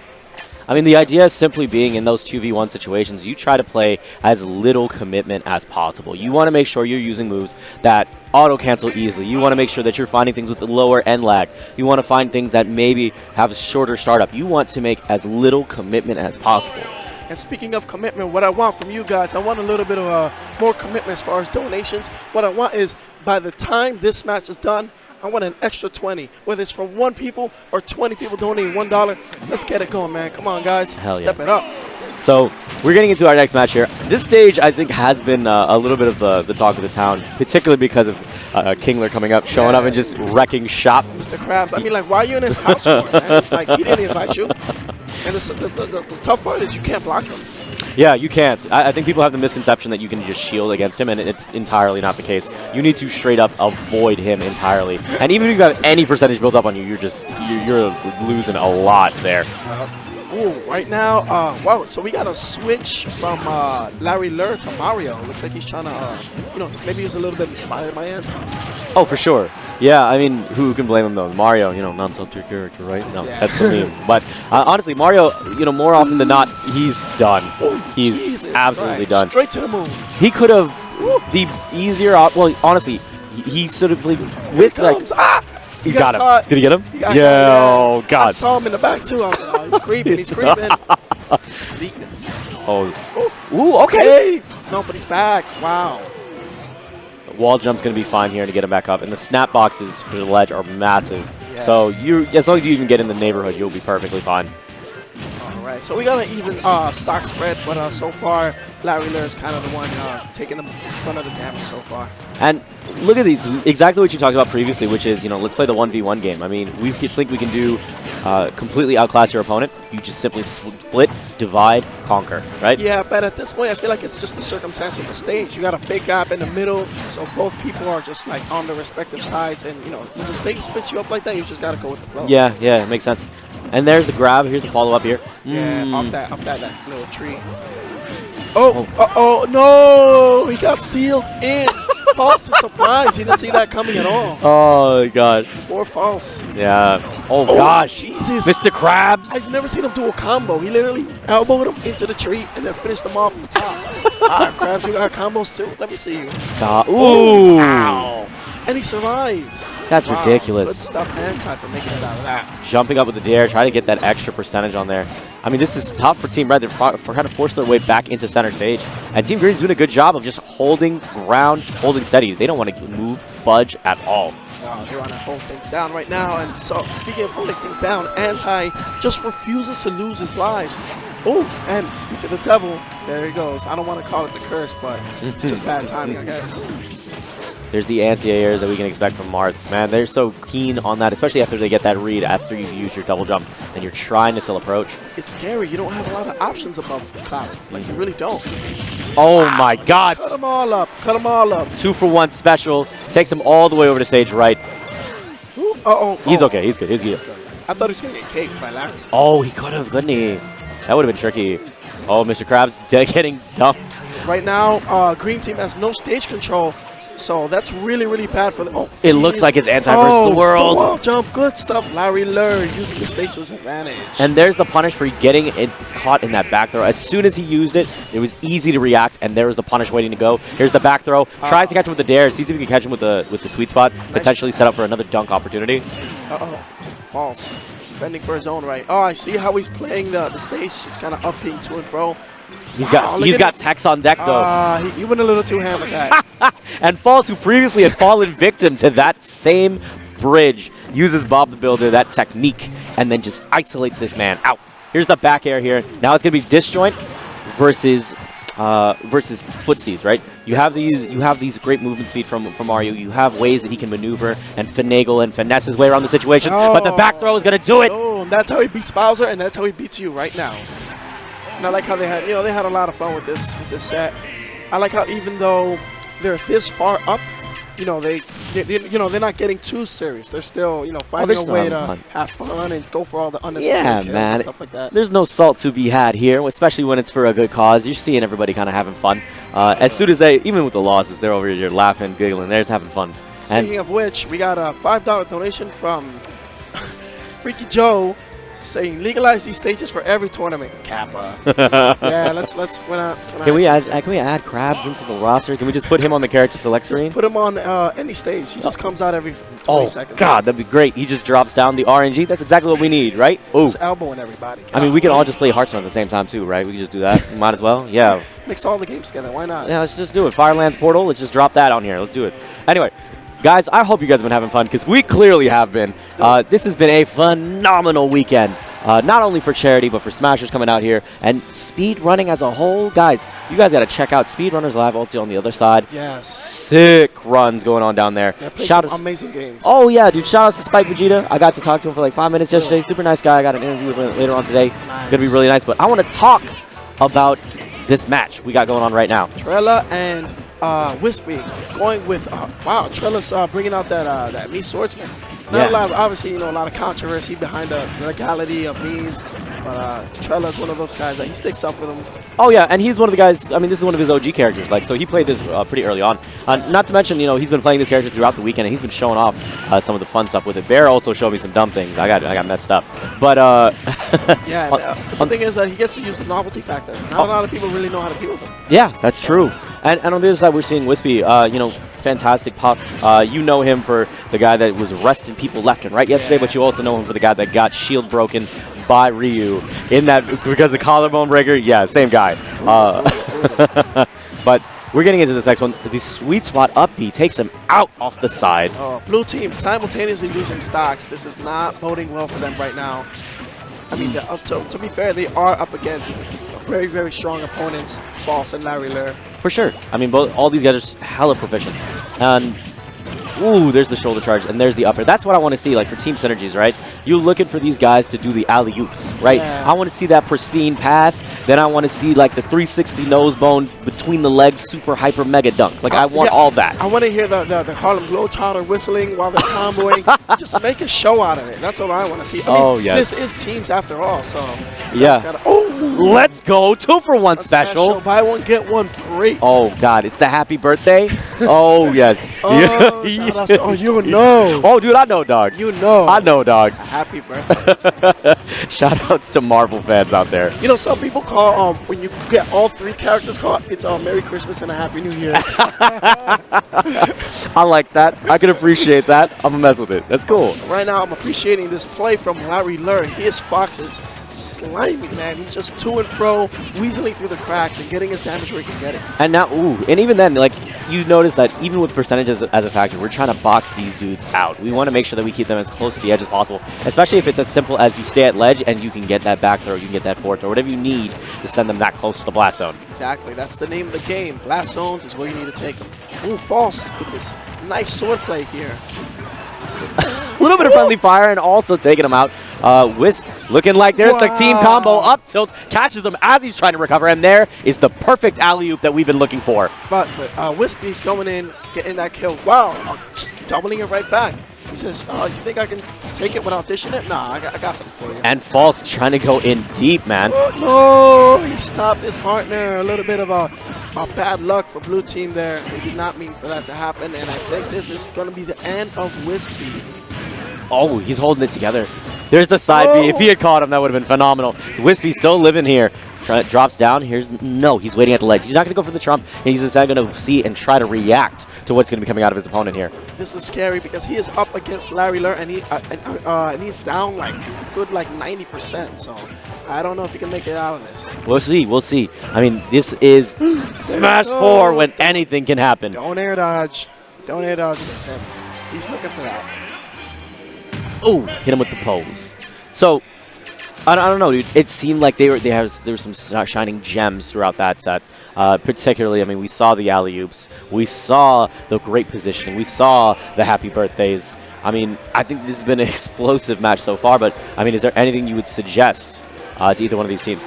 Well, you know, it's not so much that I have something to suggest, but what I feel is perhaps that players like Wispy and Trella, when they're going up against False and Larry Lur, they might feel like they're put in a situation where they actually do have a strategy to take them down, but because they get caught up in like the allure of like fighting someone like Larry Lur, some of it might go out the window in the heat of the moment, especially dealing with like weird stages like this. You have to adjust on the fly. That can be very hard to do. Absolutely.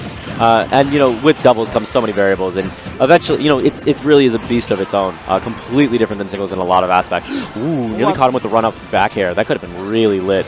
Wispy was about to eat a hard elbow. Oh, Wispy looking for something nice, something sweet. Watch those cars, though. Oh, even then across the stage combos would take them. Watch those twinkle toes. Ooh, Larry yes. Lur, I see you. The happy feet. Gosh. Oh, damn. That force smash, kind of Roy-esque, and it's like releasing power. Oh, yeah, it feels like it, right? Yeah. Because you get that going, and then it's just that oomph that you feel behind it. Your power. Judy Hops over here. Dude, I appreciate the reference. He's been rocking that tag all weekend. And is that the shield break? Shield break, but the quick save makes short work of that setup there. Yeah, that was a great idea, going in for soft nair. Wow, that was accidental. He tried to save him, but indeed he kills his own partner, Wispy. Oh no, and then he loses his stock. None of this is going right. But I feel like this is alluding to my previous point where I'm pretty sure as players, these guys actually have like a solid, serviceable game plan, but it's just not happening. There's too many strange variables going on. Oh, for sure. I mean, it definitely comes with the territory. That was a great finish there, thanks to the walk off the back throw. Two back to back. I mean, that's going to do it. If you have a chance to come back, those are the kinds of plays you need to make. Yeah, for sure. I mean, with these, I mean, you got to make sure you get them back into that fight too. And looking for this. I mean, both of these guys, both going in super hard, keeping them over here, boxed into the wall and in the car. Man. Crazy tax over here, bringing it back to the Dreamcast Oh, days. wow. That's going to do it. Back air, false, neutral air. Holy crap, false is on a roll. Fantastic finish. All right, 3 stocks to 1. Trella, I don't know. This is looking like bye-bye. I think that the big thing that has been the defining factor is that, you know, Falls had been setting up a lot of great alley-oops. Oh, no. You see how cool these guys are? Gosh, dude, just poke at him. Wow. Let's go. That's what I want to see. Oh, here it is. There it is. There it is. I'm smashed. Triple hit. That's going to do it. That's going to do it. I mean, the key thing that really brought success to False and Larry Lur was both of these guys were really smart and well-defined in their roles, right? I mean, False did great jobs of, knowing when to box out, when to use and abuse that sword and find those F smashes. But it was also the fact that there were so many good setups for Larry to catch him with back air, to catch him with up air. And, I mean, because you enabled your teammate, you found that much more success. Oh, we're going to get one serious one? And a little serious. Oh, God. This is going to be fun. Trello, of course, known as the premier Ryu for PG, and one of the few guys that's out there that's really pushing this character. One of the top Ryus in the state. In the country. Yeah, and it's going to be interesting to see what he brings to the table here. There's clearly a lot of technology with this character, but as of late, the character hasn't had a ton more to be discovered at the moment. It seems like the general consensus is leaning towards the fact that he's getting figured out. That people are learning that you can just kind of run from him and force him to play cat and mouse, and he's not that good at playing that role. So. And then but it also comes down to the traditional archetype of Ryu, right? Where it's I want to get you to the corner, and once you're in that corner, then I want to hurt you, right? And cut off those options. Speaking of cutting off options, here comes that big wall of lava cutting. Oh yes, there's the team combo. We got back air to lava to up air off the top. Wispy, that was crispy. Ooh, I can appreciate it. That was really cool. Yeah, Wispy, the double character change is really working out for these guys right now. Well, they are hanging in tight. I will be happy with seeing another game of this for sure. The creativity is definitely on point. And that's into the back here to send out Trello. And there's another one off the top. Team Blue just shedding stock here, left and right. Right now they need to put on a APB for Larry Lure because he is running away with the stock. 135. He is wild. You see the movement? He is abusing the platforms. There's no way to catch this Wily Fox. You should call this man Judy Hops, man, because he is quick. Jesus. Ooh, he missed the tipper. He was looking for that dare, the sweet spot. Okay, and Team Blue is going to be able to hold on to this and not take any damage. Now, what I wanted to say is, what you should do is, you should be able to analyze, oh no, Larry, after all that work, he kind of dies on his own. Yeah. No, but if you see Larry Lure running like that, you have to be able to instantly communicate with your partner. All right, let him run, which is 2-on-1 false, and let him come back to us. Yeah, for sure. And, I mean, in particular, you're seeing Fox versus Ryu because of the multi-hits that come. Dunk City! Wow. Someone is auditioning for the Monstars. He hit him with the Vegeta. Oh, yeah. He loves that axe handle. Bah! Boom! That was so sick. Oh, he's about to just start hitting him Final Clash. This is going to be something else, dude. Unfortunately for Trella, this switch to Ryu has been a bit anticlimactic because he's the only one. Oh, never mind. It just changed very, very fast. He was the first one to go back to his last stock, so I don't know, man. He needs to figure something out. Ooh, and there's the 2v1. Like I was saying, I mean, the thing is that you're seeing Fox versus Ryu. He tried to go jab into Shoryu. He's done. He's too high up. It did get him killed. Yeah. That one mistake. He did the up tilt into Shoryu, but he turned it around and it ended up. He got jab, unfortunately, instead of up tilt, which is what kind of threw it all away. Because up tilt leads just a little gap towards the end where you can link it into it, and that's going to be enough to do it. Brutal. What? No way. No way. We take those. Really? We take those. We will take those, and we will take it straight to the Are you guys ready for another game? Come on. You guys got to donate for that. Come on. You guys got to throw a few bills for that. That was incredible. Wow. Someone drop a 10 for false. Let's go. Someone please drop a 10 for false. That was great. Hashtag say false. For the entertainment, y'all, that was totally worth it. Like, so, all right, here's the thing, right? The reason I kept trying to point this out last time you're going to get a chance to is, like, Ryu loses to multi-hit moves, right? And Fox is full of them, right? Dare, fair. I mean, he's got jabs really quickly coming out on lock. So here's the thing, is that when you want to split up between the two, Ryu would much rather have Marth single active hits. Yeah, pretty much his whole toolkit is single hits for the most part. So it's true, you really have to pick your roles and make sure that you can adjust it on the fly. Exactly. You need to have Trella focus on false, get Fox out of the way, and perhaps there could be a good chance for that.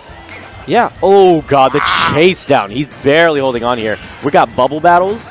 Okay. Ooh, False coming in for the rescue. Wow, blue team really getting pinholed here in this little pocket. Jesus. There it is. Exactly what I'm talking about. Look at that. And as soon as you saw the fair dropping down, straight to armor, dash canceled out. Good tech against the wall. Very, very nice stuff. Oh, another tech. No tech from Wispy. Wispy trying to pull a fast one on Larry Lur. Let's see if he can pull this off. Oh. Here's the back throw. These guys are playing dangerous games on the right side there. Yeah, man, especially when you're that close to the blast zone, you are playing with fire. Oh, the pickup from Larry Lur. Ever the vigilant sharpshooter with that up air. Oh, here we go, here we go. Good job shooting the shield. Nice stuff from Wispy. Oh, big punish opportunity. As soon as he whiffed that up B, he could have gotten punished for it, but no such luck. The chaos of the stage is kind of disrupting. Like, the slopes make you move faster than you want at sometimes. So yeah. It's kind of hard to get where you want to be. And not only that, yeah, you're right. And then also the friction, or the lack of friction on the pipe as well, is also really strange. Yeah, it's causing a lot of mayhem for these guys. But then, some of them are embracing it. I know Larry Lur is embracing it right now. He's all over the place. You saw him on North Air just zipping to and fro. So he's comfortable. He's at home. Up air. Oh, try to go for the pack here. Not quite. Here's the follow-up here. Up B. Yeah, catches him out there. He was a bit too close to the wall, so he could not tech at that moment. And from here, you just see the isolation. Sometimes it's just standing in the right place at the right time and being unwavering. That was so smart from Trella. He had Larry Lur on the left, and he was like, you know what? Let me walk away and go false. So I feel like maybe he's really catching on to what we were speaking about. Yeah, you're right. And now we're starting to see, because there's more than enough data at this point between 3 games, you've seen the tendencies. And now we're boiling down to the last stocks here. Woo! Up we go. And this is pretty close. This is neck and neck. Fox getting in there. Fox is not scared. Larry Lur just really shows no fear. Wow, using the slow to his advantage. That was 7 up tilts in a row. He's trying to get the high score, man. This guy's doing a speed run here. Trying to break records. Most up tilts at once. Oh, gosh. Holds it together. Uh-oh. This is tough, especially that high up against the stage. Wow, great job avoiding that up air, using the armor to go through it. There's Here's the punish opportunity. No, the disjoint coming into play, and that's going to be the teamwork, taking him completely horizontally out. And now Wispy versus the world here. Here we go. Let's see what you got, Wispy. Uh-oh, I'm not too sure about this right now. He's trying to get that quick spike. He's trying to make something happen. Wow, he's really just throwing out that Vegeta axe handle right now. He wants a quick finish to it, and he's trying to do his best to navigate around it with the slipperiness coming into play. So many different variables holding it together. Tries again for the dare, and Larry Lur is all over him as soon as he's getting airborne. False with the follow-up, takes him over to the side. No! He's going to come up short, misses for that dare. He looks like he was going to potentially have him in that spike and pop him up for potentially a combo. He's going to try to go out far, avoid the disjoint here. Looks for the grab, no back throw, he's just waiting. Yeah. Oh, wow, nice try. Good DI, getting out the left side of that up B. Again. Wow, Larry Lur is being very, very cheeky right now. Yeah, they're having some fun, and there it is. They try to pierce the heavens together, and there was the up Bs from both of them to send Wispy up and out. I mean, that's why his team elevate, man. He just wants to elevate that up B, take you all the way to the top all day. Speaking of elevate, let's elevate these donations. Come on, guys. You look at a little, I have to say, just a little bit weak right now. Ain't nothing pouring in. Come on, you got to show some love. Guys, if you guys have any spare change, if you guys got a couple bucks, I know some of y'all been going out for some of those Starbucks. I've seen you guys walking around with those fancy cups. Listen, man, I just spare that money, throw it over here. We would really appreciate it. We're doing this once a year. Let's try to make something happen for these kids. I mean, these are some kids that are dealing with some adult stuff. We were lucky enough, the majority of us, to have a childhood that we have fond memories of that we can cherish.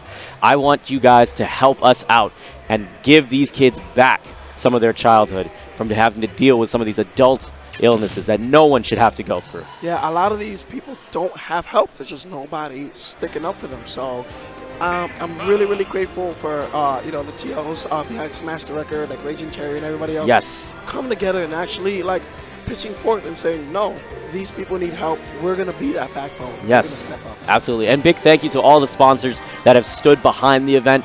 Each and every one of you guys, thank you so much.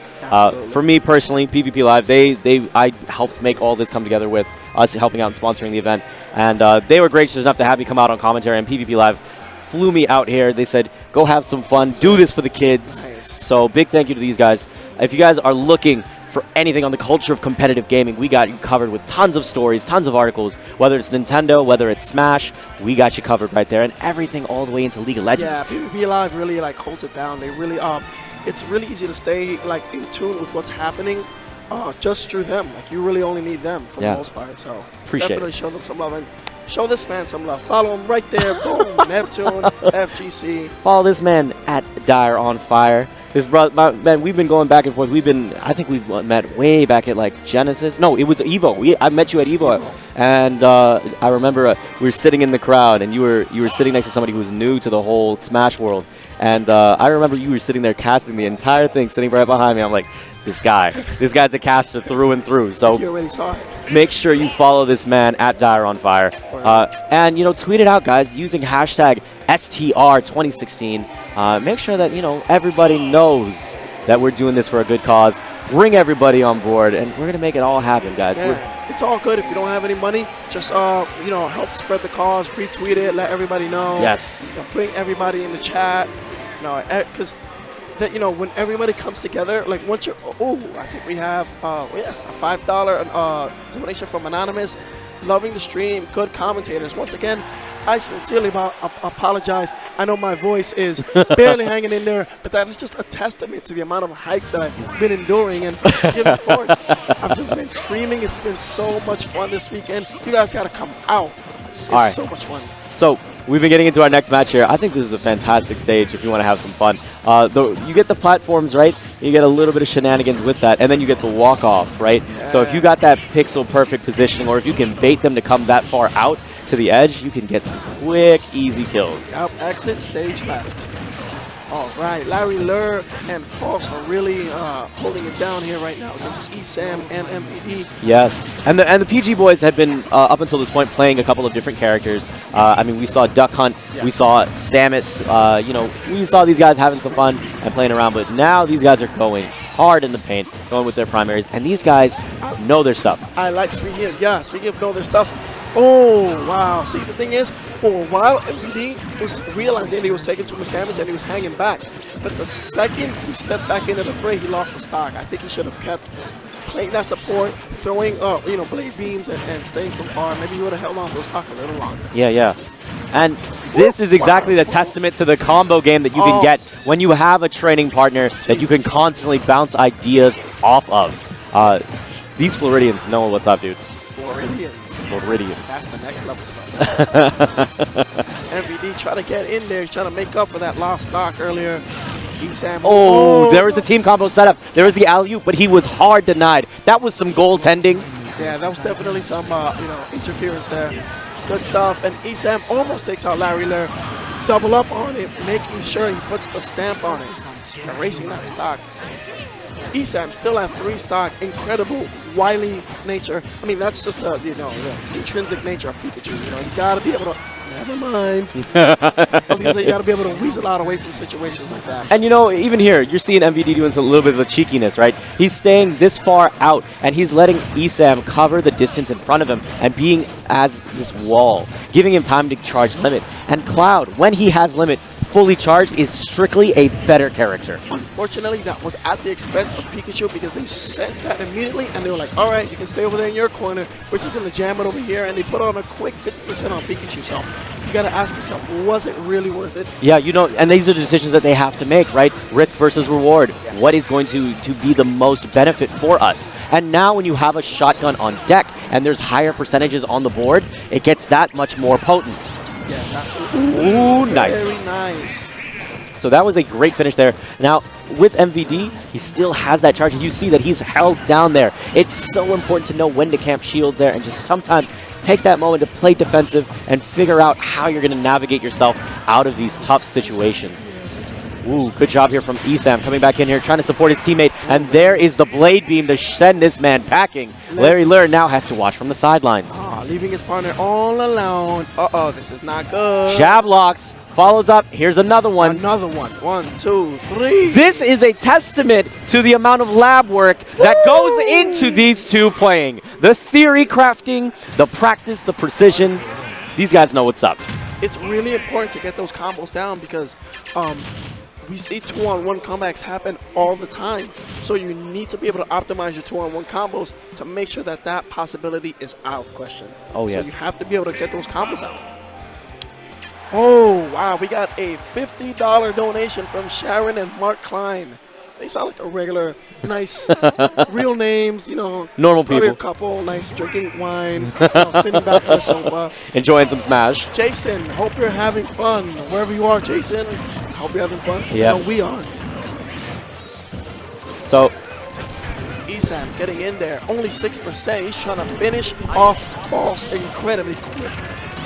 False has to take it easy. No, I'm sorry, MVD has to take it easy, but this is the second time that he's racking up the most damage on himself. I don't know, I feel like he has to play a little bit more careful. He has to pick his spots.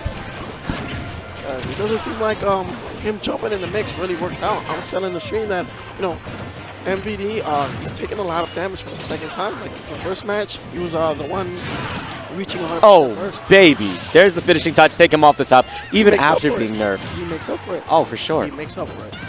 MVD, good stuff, man. They really showed it up here. Esam raining lightning bolts from above. Ooh, there's the forward throw. Shenanigans. Team Red holding this great positioning here. Ooh, this is tricky. Nice. Blue team had him momentarily pinned. There's the following pickup. That was a great job. Sharpshooter. And he barely dies False on his second stock. Again, once again, Esam holding down his stocks, being very wily and weaselly.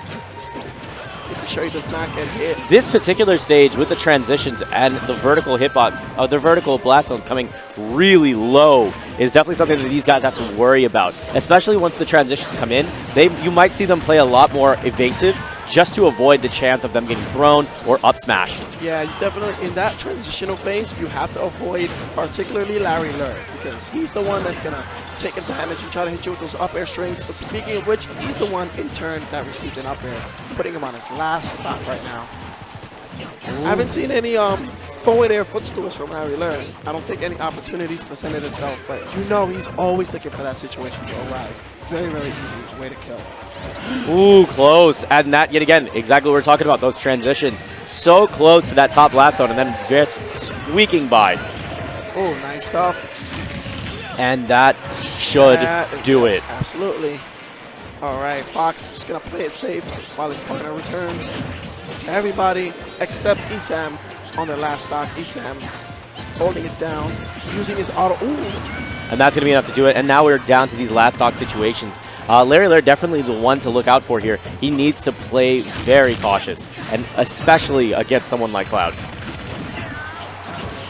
MVD coming in, oh gosh, Esam, Eric going super deep, trying to see if he can pick him off there, and no such luck. Fantastic recoveries from Team Red and avoiding the situation entirely. And now we have this interesting demographic where both of these guys are pushed so far to the edges, and all of them are playing with fire. They're super gambling on these next hits. Yeah, I mean, again, once you're playing at this top level, sometimes gambles are necessary. You have to go for the stuff that's not obvious. Because a lot of these guys, they know what you're trying to hit them with. Oh, yes, and that throw is going to do it. Larry Lur trying to chase down right after. And, holding steady. There it is. Follows up with that up B, and that's going to do it. Limit has been broken with that up B to take him into the heavens. Fantastic work from MVD. Climb Hazard making his team climb up the ranks, one match away from taking this set. False and elevate Larry Lur. You guys got to bring some good stuff, man. I mean, so this is definitely a testament to the amount of time that you can see that Esam and MVD have trained together. You know, ever since Esam moved back down from Carolina, you know, these guys have been training together a lot more, and they travel a lot together. Yeah. So you can understand like how much, you know, imagine those lunches that you have with your friends where you can have those moments where you theory craft and you talk shop and you think, man, I wonder, and you kind of have those interesting, intricate thoughts, and it comes down in the strategy, and you see it, right? There's a great book that you guys might be interested in reading called The Inner Game of Tennis, and a very good book. I can we can boil it down to Self 1 and Self 2, and for you guys that are out there that maybe are interested in reading about it, just think that these guys have incredible Self 2s that are on the exact same page all the time, so that there's very little Self 1, very little mechanical memory that they have to say things to each other. Yeah, I think because when it comes down to it, talking a little bit about like mental game, I feel like it's important to be able to actually relieve your brain from having to think about something on the spot. if you default to muscle memory because you've already experienced the situation before, you can react so much quicker. You can save frames so much easier. So you need to be able to train and, you know, lay out the blueprint and figure everything out. And now we're getting into that next stage transition. This is a beautiful stage, by the way. I don't think I've seen this one before. But Yeah, it's pretty adorable. oh, that's cool. Ooh, Esam going in, trying to get that nair, get the positioning here. All right, everybody with a pretty even stock, percent spread. So everybody's just kind of slugging it out right now in the pickup. Never mind. Larry Lur putting the nail in the coffin for that. And the dish joint coming across the icicle, and that was a great F smash to take him. But I mean, all these guys are building up really high percentages right now. It looks like MVD is going to try to play the aggressor since he's on that that second stock. Yeah, but it depends on whether he's cognizant of that. Oh, there goes the setup. Wow, what a gimp! I'm telling you, that's the setup. It's the forward air footstool. And Larry Lur's always looking for that situation, so you have to be ready for when you think it's going to open up, because he can kill you from zero. That's like insane. it works perpetually. Great setup from Esam into the finish.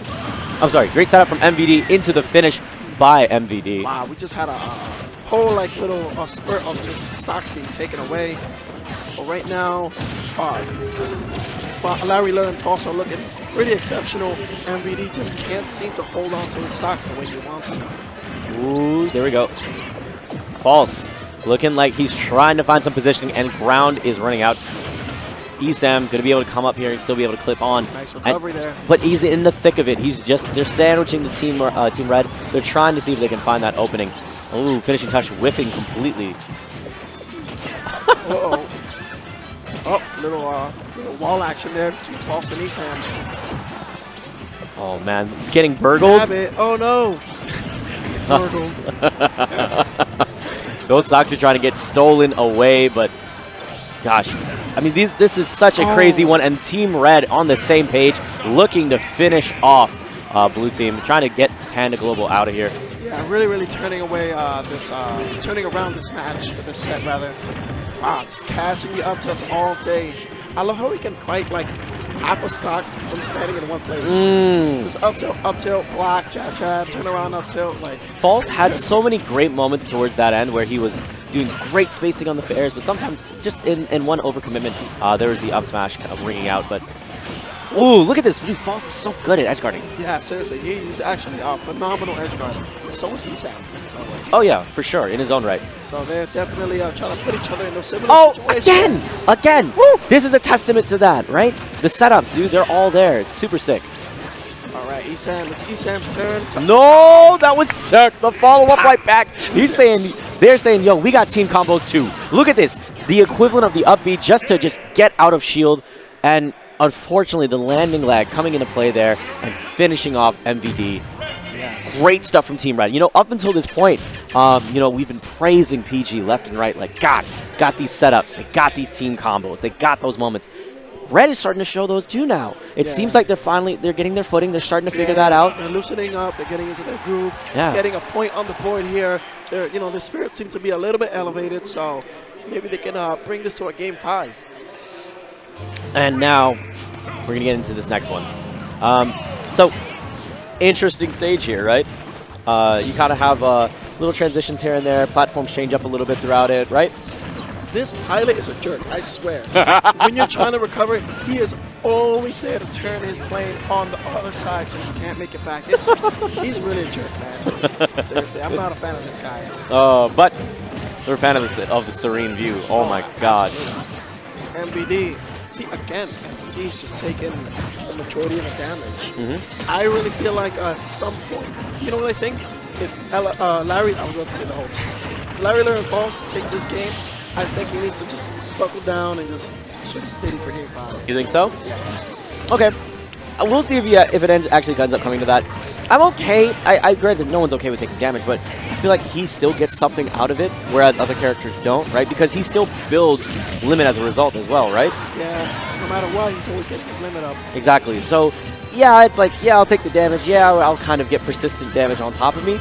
But ultimately, it's like, if I get limit, maybe there's a chance that I can shotgun this stock right back, and we can be potentially fine. But Team Red getting sandwiched here, and MVD taking the high approach, trying to get over to the other side.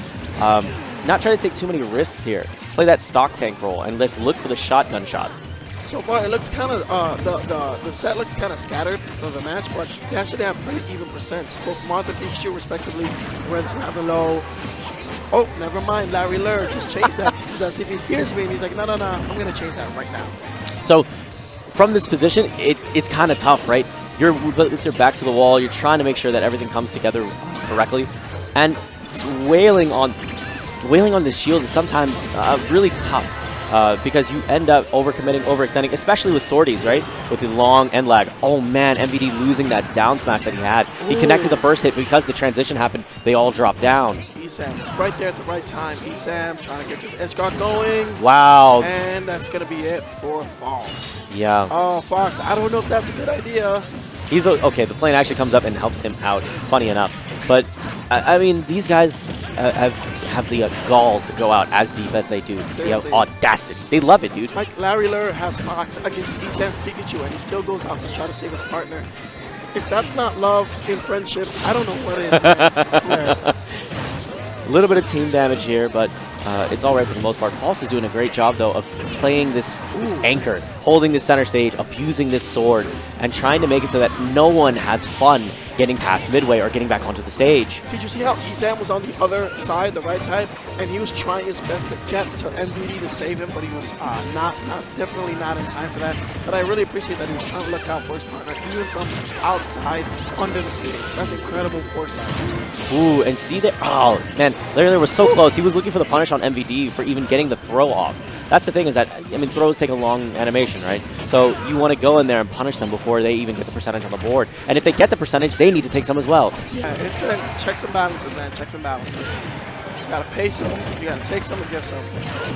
Coming in, False, trying to break up the party for a throw. Holding MVD and Esam hostage right now. Good stuff. Oh no. Larry standing at the edge, trying to just be that check. Try to be that balance, saying, if you get back on the stage, I'm going to make you pay the toll, man. Absolutely. Ooh, hands off. Definitely don't want to touch that electricity.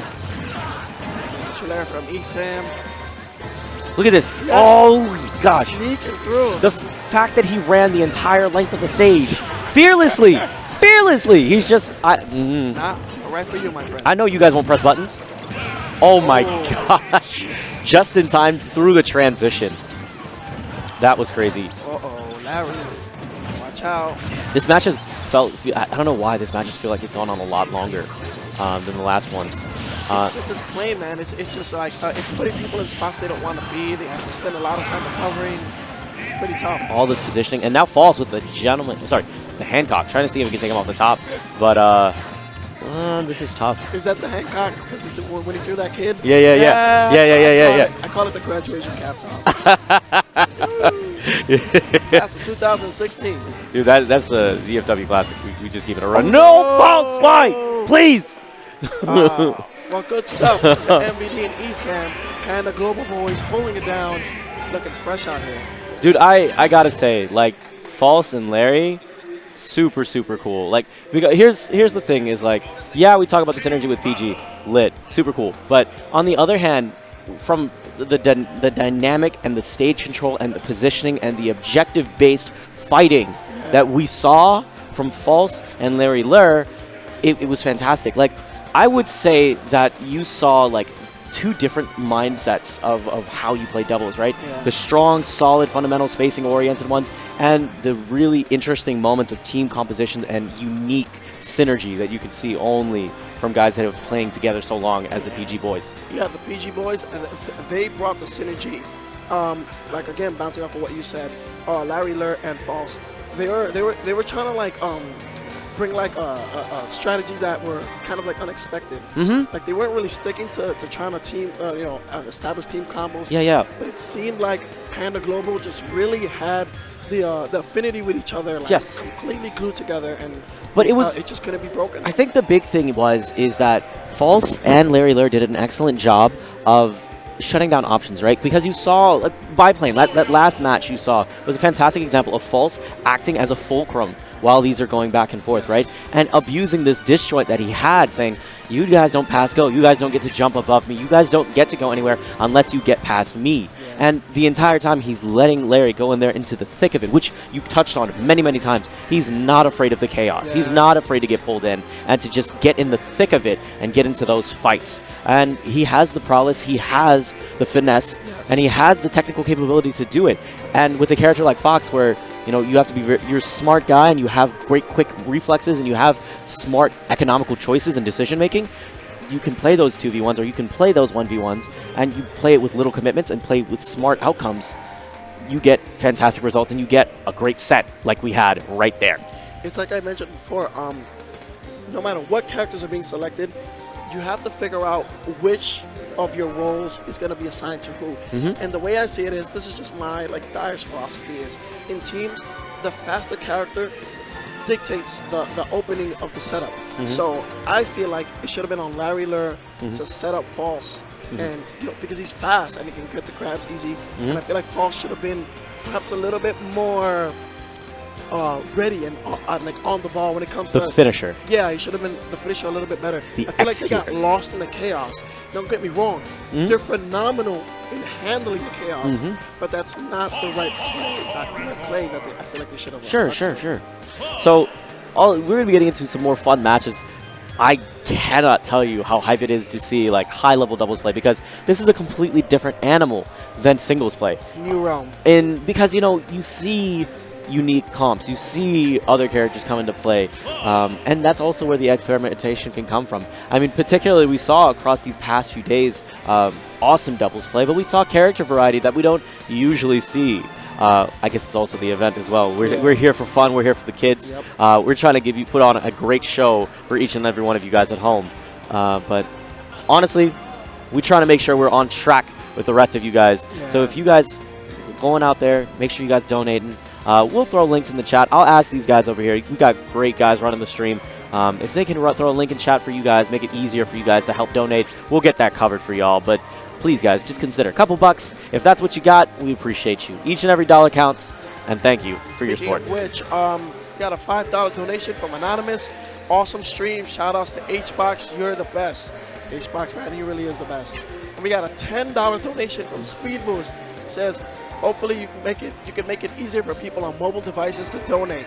The thing about that is, it's actually not most of the time that ends up being the case where mobile just ends up getting the short end of the stick for a lot of things. Donating, certain chat privileges and stuff like that. Yeah, and even being able to see the title sometimes. It's not really easy for the stream organizer to handle that. And we'll do our best, guys. We want to enable you guys as well, and we're going to do our best to make sure that happens. But in the meanwhile, what we can do for you right now is we're going to try to entertain y'all. Yes.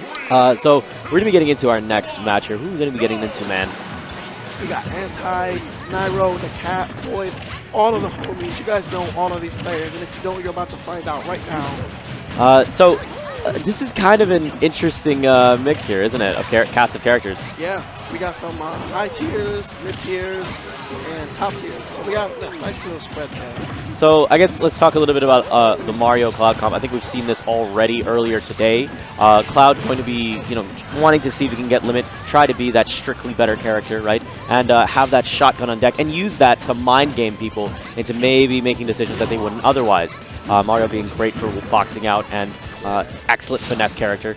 Ooh, he made it. Yes, yeah, he used the up B to just make sure he had enough height so that way he didn't get caught by the blast box, and then he was able to land on the stage. Now, on the other side, let's talk about Team Blue real quick. So we got Sheik and Ness. Is there anything we can expect from these two?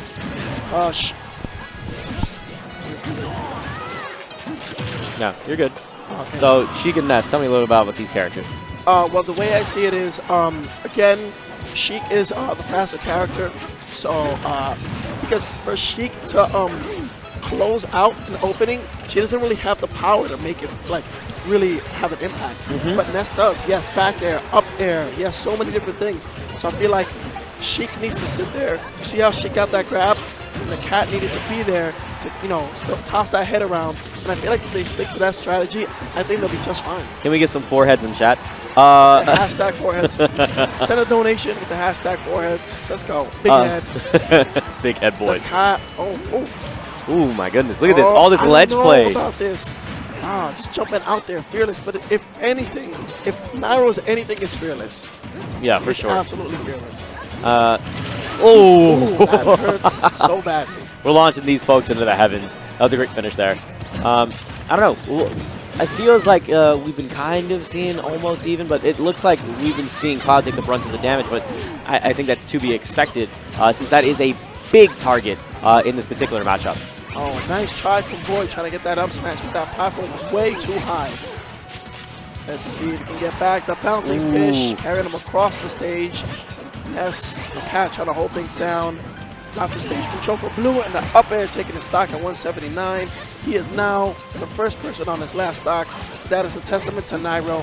He will never be afraid to expend all of his stocks if he can just take more in return than he's given up. Ooh, and now that you have the walk-off, things are going to be a little bit fun. As soon as you're constantly playing that game of, I don't want to be on the outside, and you kind of play that limbo game. You're constantly trying to move your way around them. You gotta make sure that you stick to that strategy. Let's see if the cat can make it back. Nairo is on the hunt. He goes for a high. Oh, anti. Very, very slimy. That was a great job using that cape, finishing him off. Knowing that he's in Special Fall and there's not much he can do there. Alternatively, he could have also used Flood and pushed him that much further out. Mario has a couple ways that he can deal with people that are in Special Fall. Ooh! And the wall jump after it to get him that extra horizontal movement, and then the follow-up with the bouncing fish. I don't think he was expecting it. Those are honestly, those are the kind of plays you can expect from Void, though. You Oh, can for always sure. anticipate him bringing Sheik to the next level of technicality. Look at this guy, perfect pivoting, up tilting, taking him from left to right off the stage. He's just incredible playing. Yeah, man. I think that's definitely the hallmark of Void. I mean, if everyone has that superpower, his would definitely be grinding. I mean, he spent that amount of time, you know, an insane amount of time trying to get pristine, perfect, get all these awesome bits of technology and put them together seamlessly so that he can put on shows for you guys and have awesome technical play. I feel like at this stage in the meta, that's the only way for Sheik to survive. You have to be as technically savvy as Void is. Otherwise, Sheik's just a regular character. Yeah, you know, I think that's definitely what the changes were, is it made it so that there's a specific percentage where the setups that we're used to seeing still work really well.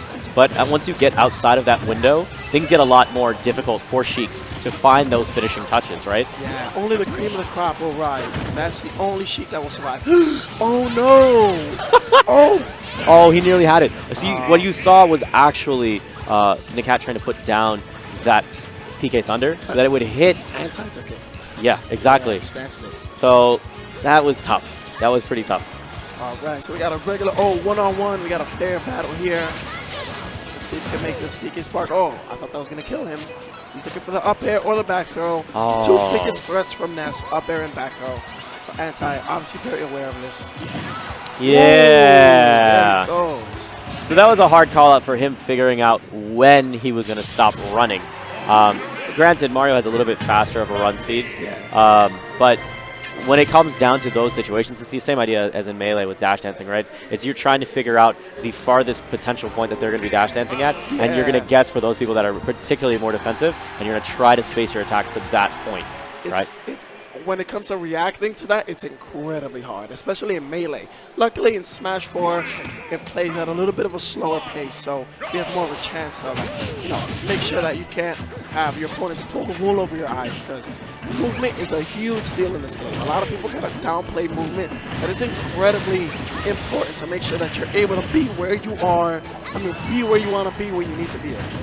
And for you guys that maybe want to learn more about spacing and footsies and why it's so important, make sure you check out the footsies handbook. Sonic Hurricane 101. Big shout out to those guys. Nice. That's an OG guide, dude. This is like third strike old. Nice. I'm pretty sure it's relevant. I'm pretty sure it transcends time. Oh, it's fantastic. It's great. That's one of the first things that I recommend to people whenever they're getting good at Smash, is check this out. So it's a really good guide. Hopefully you guys check it out. We're getting some trait changes here. Yeah, the stage pulls out a metal pool, and everyone kind of dips in the pool. And now, you know, they're got that metal action going, but it's about to run out for everybody. Normalizing the match again. Back throw.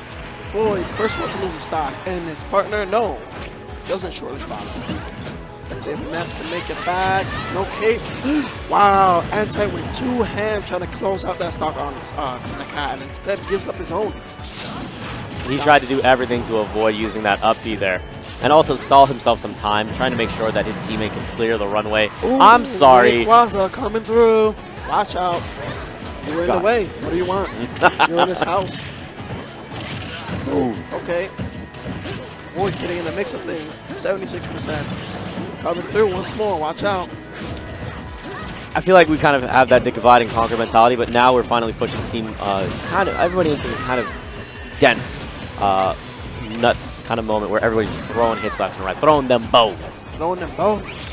Yeah, that's I feel like that's like closer to Anti's play style. He just likes to throw them bows. He doesn't care whether you're in the way or not. He's just gonna do his thing. Or throw, random bouncy fish. Oh, not random, but wild is what I meant to say. Oh, watch out. This is where the water starts swooping in. I think Waylord comes in and summons the water. So you gotta make sure you're off that. You gotta fight on the platform. My gosh, just the raw duff. That up smash takes him out. Raw. Straight up. All right, here we go. Oh, no. Back to the toilet bowl. Everyone down the drain. Everyone go down the bowl. And Anti trying to help out. He's trying to help out. Should have pushed his own water in there. Oh, yeah. Let's liquidate. Let's get rid of this. Uh-oh. Oh, no, no, no, no, no, no, no, no, no. And he survives. He survived. Amazing play from Anti, and Void was trying to close out that stock, but he couldn't make anything of it. That was insane. That was literally like the entire stage was raining hitboxes from above. An avalanche of hitboxes just happened, and he takes them into the heavens, and that's going to be the up throw to finish this man off. Literally putting a hole through the man's ceiling in the castle. That was crazy. God. And we have, I just want to say, we have 3 donations from Anonymous, 25 and 5. I appreciate it. Keep up the donations. Save my voice. Hashtag Save Dyer. Thank you guys so much for your support. It means the world. And it means really the world to the kids at home. But we're getting to this next one. We're on game number 3. Wow. Anti and Nairo just so strong. It's almost like unfair to put these two together. Dog, you know the last time that I've seen this stage? When I played 64 last weekend. I'm not even going to front. Oh, my God. The happy birthday takes this man out, hoping to catch the barrel, catches nothing. And look at the cat's face on the stream layout. He is focused. He does not want to go out like this. He is putting all of his effort in. Full steam ahead. Let's go, the cat. I believe you. God, man, this is intense. Anti just holding down the middle of the stage. Boy. Oh, the footstool. And he forces him to have to use the up B there. Wow, I think he was gone. Saved him. Yeah, he did. Saved him.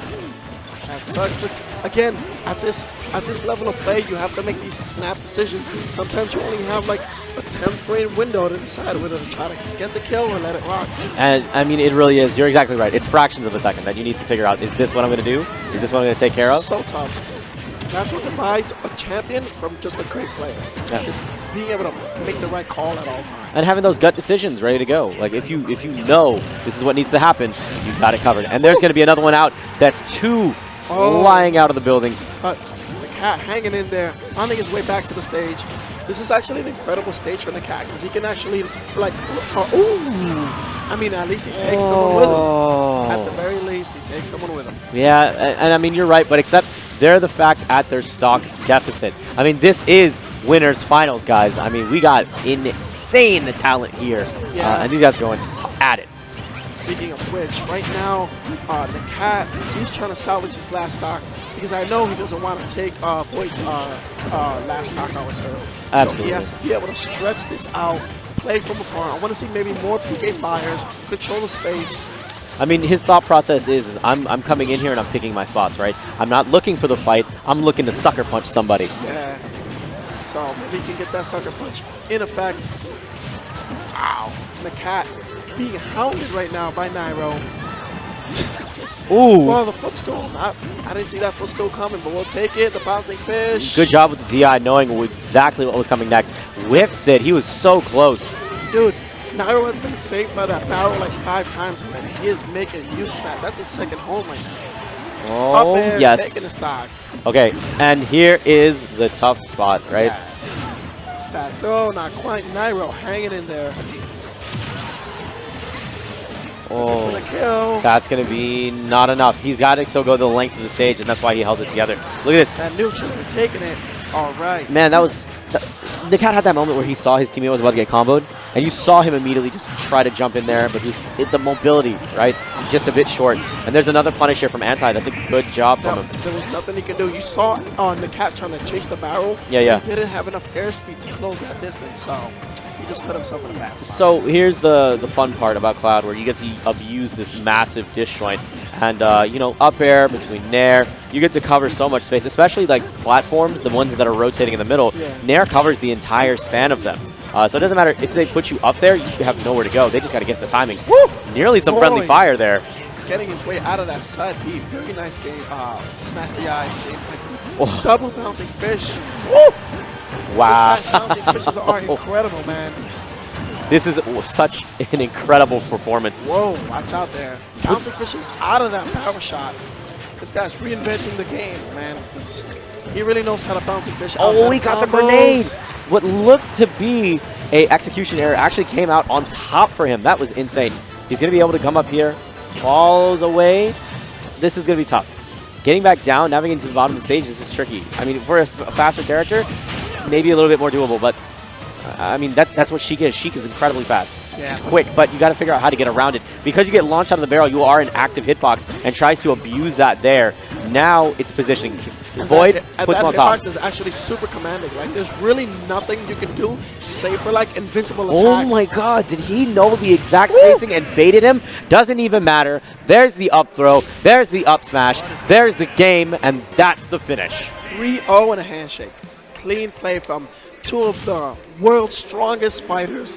These guys are like Z fighters. If like Smash was an anime, Nairo and Anti are definitely on the Z fighters team.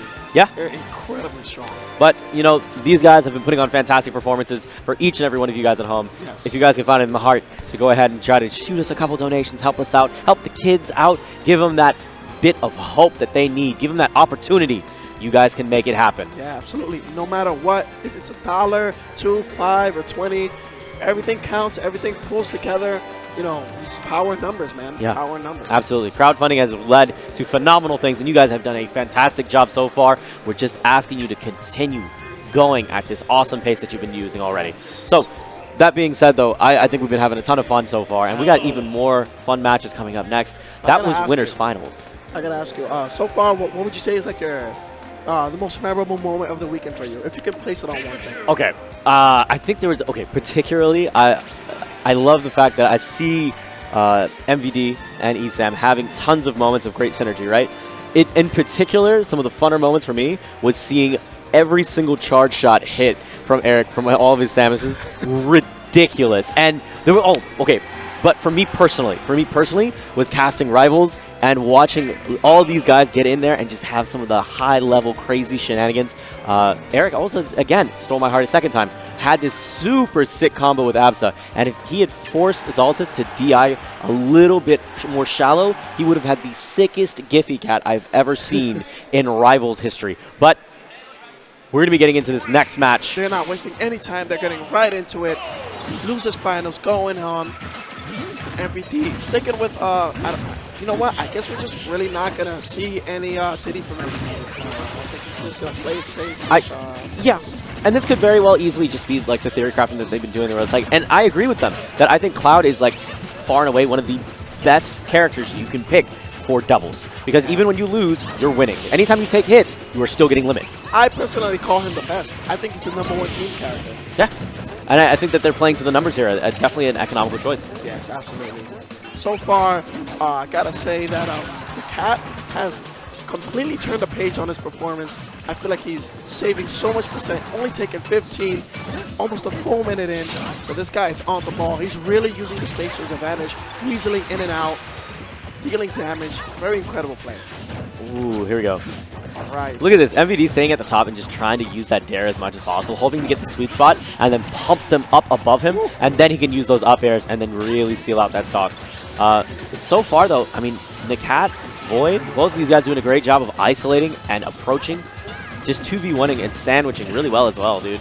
Yeah, it seems like Nakat and Void are like at opposite ends of strategy, whereas Nakat is being very like he's preserving his stock really well.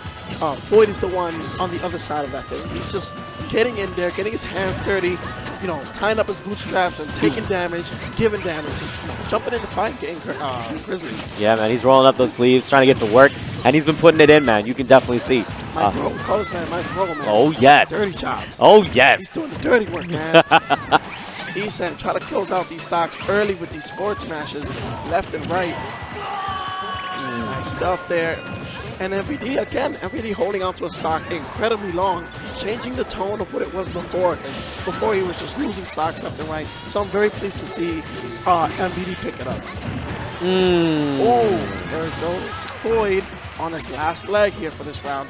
Unless he's willing to, you know, take from Nakat's bountiful reserve. Oh, for sure. He's been doing a great job of keeping it together. This bigger stage also definitely helps as well. And when you mix in his great DI, things have been going really well for him. I feel like he should stay from afar and just do up B and just keep protecting his partner with like up B trails. Yeah, you're right. And especially with a stage like this where it's kind of difficult to sometimes get to certain crevices. Yeah, close the distance. And yeah, you're right. It definitely can be the case. But now that we're getting the ground level, it's going to be harder to do that potentially. So now we're going to see him just threaten, trying to pick up the scraps that are left off that table. Yes. And there's going to be the follow-ups here. I feel like this is the moment we're closing. Oh, that takes the stock. And now, despite all of the cat's hard work, he is facing first elimination because of that stock being taken by a partner. I mean, you know, the means hopefully justify the end. You know, so we'll see if they can still pull this out. Ooh, man, these guys are just... They're trying to take advantage of being at the center of the stage, where they can potentially attack off the top wall, off that rocket ship. And now we're going back to the airs. And you're kind of seeing these guys taking their time. All right, I got a challenge for you guys watching at home. Oh, that's so smart. And here's my challenge. If the Cat and Void win, and with the Cat surviving, you guys got to drop some bucks, man. Because that would be an incredible resolve from the Cat. So... Ooh, here's a follow-up. No. Nice try, nice try. It was good DI down. Oh, there is the Cat story coming to a close for this round.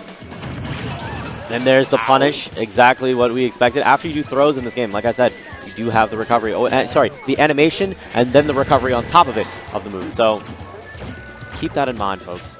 Not for nothing, Sheik is an incredibly hard character to catch on a normal stage. Oh, never mind. He interrupted me. I was going to say, on this stage, it's probably going to prove a lot tougher. Yeah. And the ESAM's just like, nah, you can just stop talking about that right now. I got that headbutt on deck. Yes. Oh. Playing no games. Or is it? No, it's side B skull bash. That's what it is, isn't it? And then dash attack is just headbutt. We'll go with that. I like that. Okay, so. Oh, Halberd. This is really, really good for ESAM. Yeah? Because he has those vertical kills. Dude, I want to see a gimmick here. I want to see somebody like keep them underneath the stage as it's lifting off. Yeah. I want to see one of those hard finishes, dude. That would be so much fun. If anybody could pull it off, probably ESAM.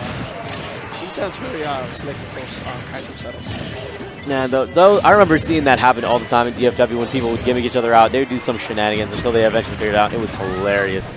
Oh, man. Early in the meta, things were really funny. So, we're kind of getting into this next game. And with as open of a stage that we have here, sometimes it's easier to play that role of like, I'm going to play passive, I'm going to play stock tank, I'm going to pick my spots. Yeah. I want to just come in and support. So both of these guys, they have well-defined metas, and they're both playing to their strengths. Yes. Void looking for something smooth. I feel like it would probably be a little smarter for Void to stick to fighting MVD. Because MVD is a bit less of a specialist with his character compared to Void. But, you know, she can get Cloud off stage pretty easily and nullify that limit. But I guess, you know, MVD just used it on his own, so he doesn't really have to worry about that. That's the strategy. For me, that's the strategy against Cloud. Is if he has limit, go for the back throws. Don't go for up throws because you keep them on the stage. It fixes them. For sure. He's still a threat. Absolutely. Look at this. Exactly what I'm talking about. Yeah. Let me go, get over here, get some charge. Good stuff from the cat. He got charged already. He got charged straight to the top. He said, going ham on Void right now. Ooh, that was nice. You're not safe here. Even if you DI up to get to the top platform, I got this thunder, homie. MVD looking for that grab. Double swing. Watch out for that bomb. Heads up. Yeah, not wanting to go to that top plat. Ooh, my gosh. Void's so slippery, dude. Yeah, but MVD got his hands on him. Unfortunately for MVD, Boom Nash is out. Look at that, dude. Just threatening. Just jumping. He doesn't do anything. He literally just jumped. And you saw both of them completely ready to just bail out. That's they right. had the shields up, ready to go, ready to pack. No one wants any part of MVD right now. And again, MVD shooting off the payload prematurely. Unfortunately, no target in his sights. And the cat hanging in there. Good stuff. Let's see if Void can pick this up. Oh. Nice try. MVD tried to save him. Yeah, he tried to go in there and goaltend a little bit and tried to push him up into the top. But no such luck. Great job of holding him. And then Esam with the finishing blow. Esam is really good with like keeping an eye on setups. Like he knows when his partner has him in a good spot and he's like, oh wait, let me abandon my fight and let me go take care of that real quick. Yeah, exactly. And that's what really is a hallmark of great doubles play, right? Being able to be aware of your surroundings. That was insane.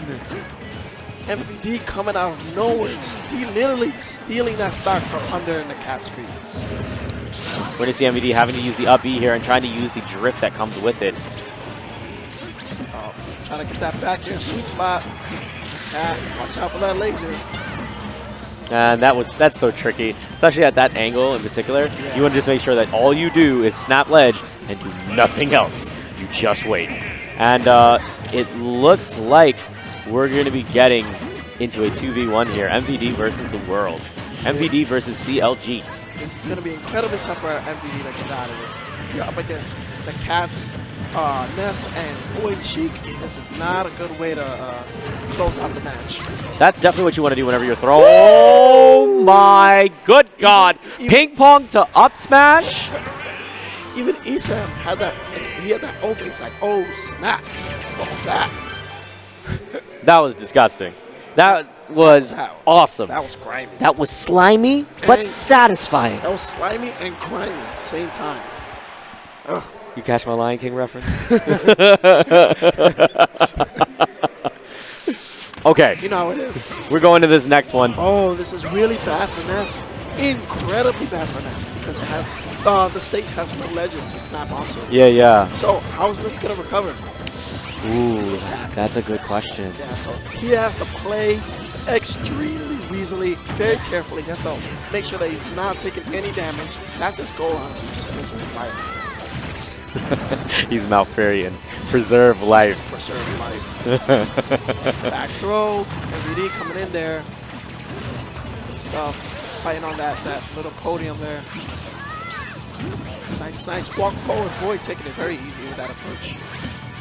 Okay, no. We're good. That was kind of scary for a second. Little bit. Little bit. Itty bitty. Ooh, there's the nair. Look at this, man. Right, Void taking some hot shots. The back in the up air, taking the first stock. MVD on the second stock here. Ooh, nice movement from Esam. Ow! Yeah, that dash. Yeah, that dash attack definitely bit for sure.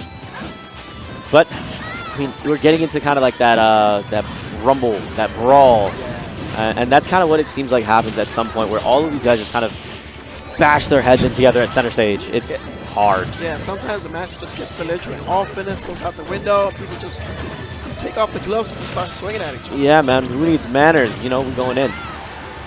Okay, here's the follow-ups. Ooh. Try picking up that wall. They got right past it. MVD up there, saving himself. And it's getting a little crazy. Watch those cars. These guys do not obey the traffic laws at all. They don't care. They'll be hitting runs all day. Ooh, and the vanish. Taking his stop. Man, again. Oh, no. A little bit of team fire. Yeah. That was. I don't think anybody expected it. Esam, I mean, just immediately clutching his mouth. He's like, I I don't think that was anticipated. So, And the up smash. Yep. Esam had his eyes set on Void the entire time. He knew he was going to have a hard time recovering because there's no ledges to snap to. Yeah. So he was just going to like wait for the up smash, and that's exactly what he did. oh wow, the forehead, boys. Let's go. Good stuff. The cat, honestly, is really, for this particular round, I feel like the cat stepping up big time. Yeah. Considering this stage is incredibly bad for him. All right, MVD's just going to be content with just getting his charge. He's just going to hang back. Oh, happy birthday. Good stuff, MVD with a big, big power play. Sam trying to get that cross up forward air, getting tossed out. Now see, Pikachu doesn't really have any recovery issues to worry about. He can like zip in pretty safely, make it very hard to catch.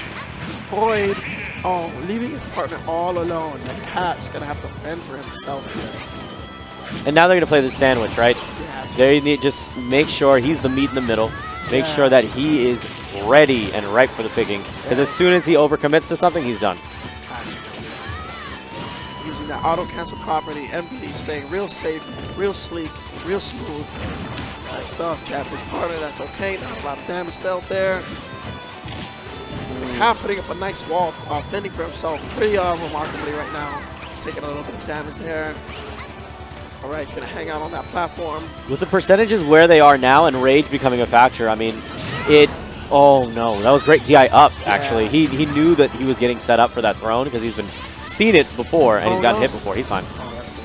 He made sure he air dodged there too. I think he's got to be worried about the cars though, right? Yeah, he's got to make sure he doesn't. Done. Oof. Jesus Christ. That's going to be the up B to send that man out and finish that game with a 3-stock win. Honestly, I got to say, MVD and ESAP are looking like the strongest team today here. Yeah. Despite going up against various opponents who are arguably individually ranked higher and bring a little bit more punch in a singles era. But this, again, this is a whole nother realm. You need to bring the synergy. The team combos have to be on deck, and MVD and ESAM have that on lock. So the Cat and Boy, they're gonna have to dig down deep and really, really start upping the synergy. All right, so we're getting into this next one. This is a fun stage, to say the least. You get walls, you get roofs, you get weird moments all throughout it. Yeah, you got Mario Karts just flying through, causing some damage, causing some mayhem. Nice stuff. Nobody wants to play with that wall. Everyone's trying to take the battle to the left-hand side. All right, here comes cars coming in real soon. Oh, not quite. I thought they were coming in. I guess I didn't know the stage as well as I did. Nah, man. I mean, we haven't seen this stage very much. I don't think I can count. I can count on the amount on my hand the amount of time I've seen this stage. Oh my gosh. All right, the Cat coming in there, protecting his partner, staying at the edge. Sliding in, MVD with that down tilt. Good pick up there. Nice stuff from the Cat. Taking the first stock of the match. Right, MVD. All right. Keeping the Cat at bay. Oh, ESAM losing his stock there. It's, the tides are turning for the Cat and Void. Yeah, it definitely seems like it. Turning it up. They definitely have learned a lot across these past few matches. So now they're doing a great job of just catching. They caught tempo early, and they're doing a good job of just securing it. They don't have to do anything super crazy, right? I mean, why take the crazy risks? Why go up to the top of the stage when I know the blast zone's that much closer? I mean, they're playing smart. You wouldn't have the luxury of saying that if Nairo was here. Because, you know, Nairo would be the type to just make any play happen. Yeah, for sure. Unfortunately, not ESAM, the Cat really holding down the stocks right now. Very impressive play. Back air, not the sweet spot, unfortunately. So he lets MVD live. MVD trying to find his way back to the stage right now. Bouncing fish, ESAM, 83% right now. Trying to sneak a quick kill in with that down B. Yeah, the idea being like, you know, these guys aren't necessarily that accustomed to having a roof above their heads. That tech. And the save, ESAM. And the tech again. That was fantastic. Woo! And there's another tech. No, a lack of one there. Too fast for him. Yes. And that's going to be the stock falling here. I got to say, that was an incredible save from ESAM. Sending that lightning bolt crashing down on MVD's head. Popping him up, keeping him alive. Can he stay alive? He's got another poke ready on deck. MVD does not need it though. MVD is back in the game. at 180%. Let's see if MVD can do it 180 and turn this match around. Because right now, he is very, very close to death. Esam needs to look out for him. Yeah, I think it's you blink and you die at this point. Void, what did I just say? If you blinked, you died. There's the follow-up there. Wow, incredible. There it is. Now, if Esam loses the stock real soon, this match is not as even as it looks stock-wise. Yeah, Good reverse stuff. nair. Here we go. The Cat, MVP of this round. The Cat's preserving the stock, preserving the percentage, making great plays, putting on a lot of damage. Gotta say, I'm very impressed with the Cat this round. For sure. I mean, at this point, PG needs to isolate someone and force the stock sharing. Yes, exactly. That's a good point. Is if you see the person that's holding down the stocks because they're just not entering the fray as like fervently, then you need to isolate the other one who is. Okay. And there's the look at that team combos on deck. That's great, dude. The setups with the verticality. That's what's so important. Sweet spot. Throwing the rock up. Good stuff for Boyd. He does, in fact, run New York. Up air, back air, good stuff. God, just happy all day. There's the jump up nair. He doesn't have to do anything crazy. He literally did back air 3 times in a row and went 3 for 3 Very, very sharp stuff. Nair out of shield, trying to bail himself out of this situation. This is going to be it.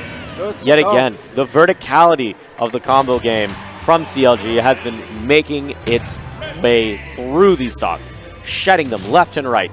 And I mean, it's both of these guys having that synergy, that moment of knowledge of like, yeah, 4 heads here. You ready for that? I got this billboard. You know, let's just go for this. Yeah, his head is big. I mean, he has all that computing power, man. You know, yeah. Psychic power, so he needs that. So we're going to be getting into this I like next that. one. I like that. The fist bumps across the board to say, all right, folks, this is the last hurrah for this set. We did it. We here. Losers finals. No hard feelings. It's for the kids. We're trying to advance. And now we're at Mr. Krabs' place. We are at Mr. Krabby's home, man. Guess what? He's not going to like it. No. Not indeed. Not keen on invaders. Look at this. We saw MVD okay with leaving Esam to get kind of comboed for a second if it meant that he gets limit, right?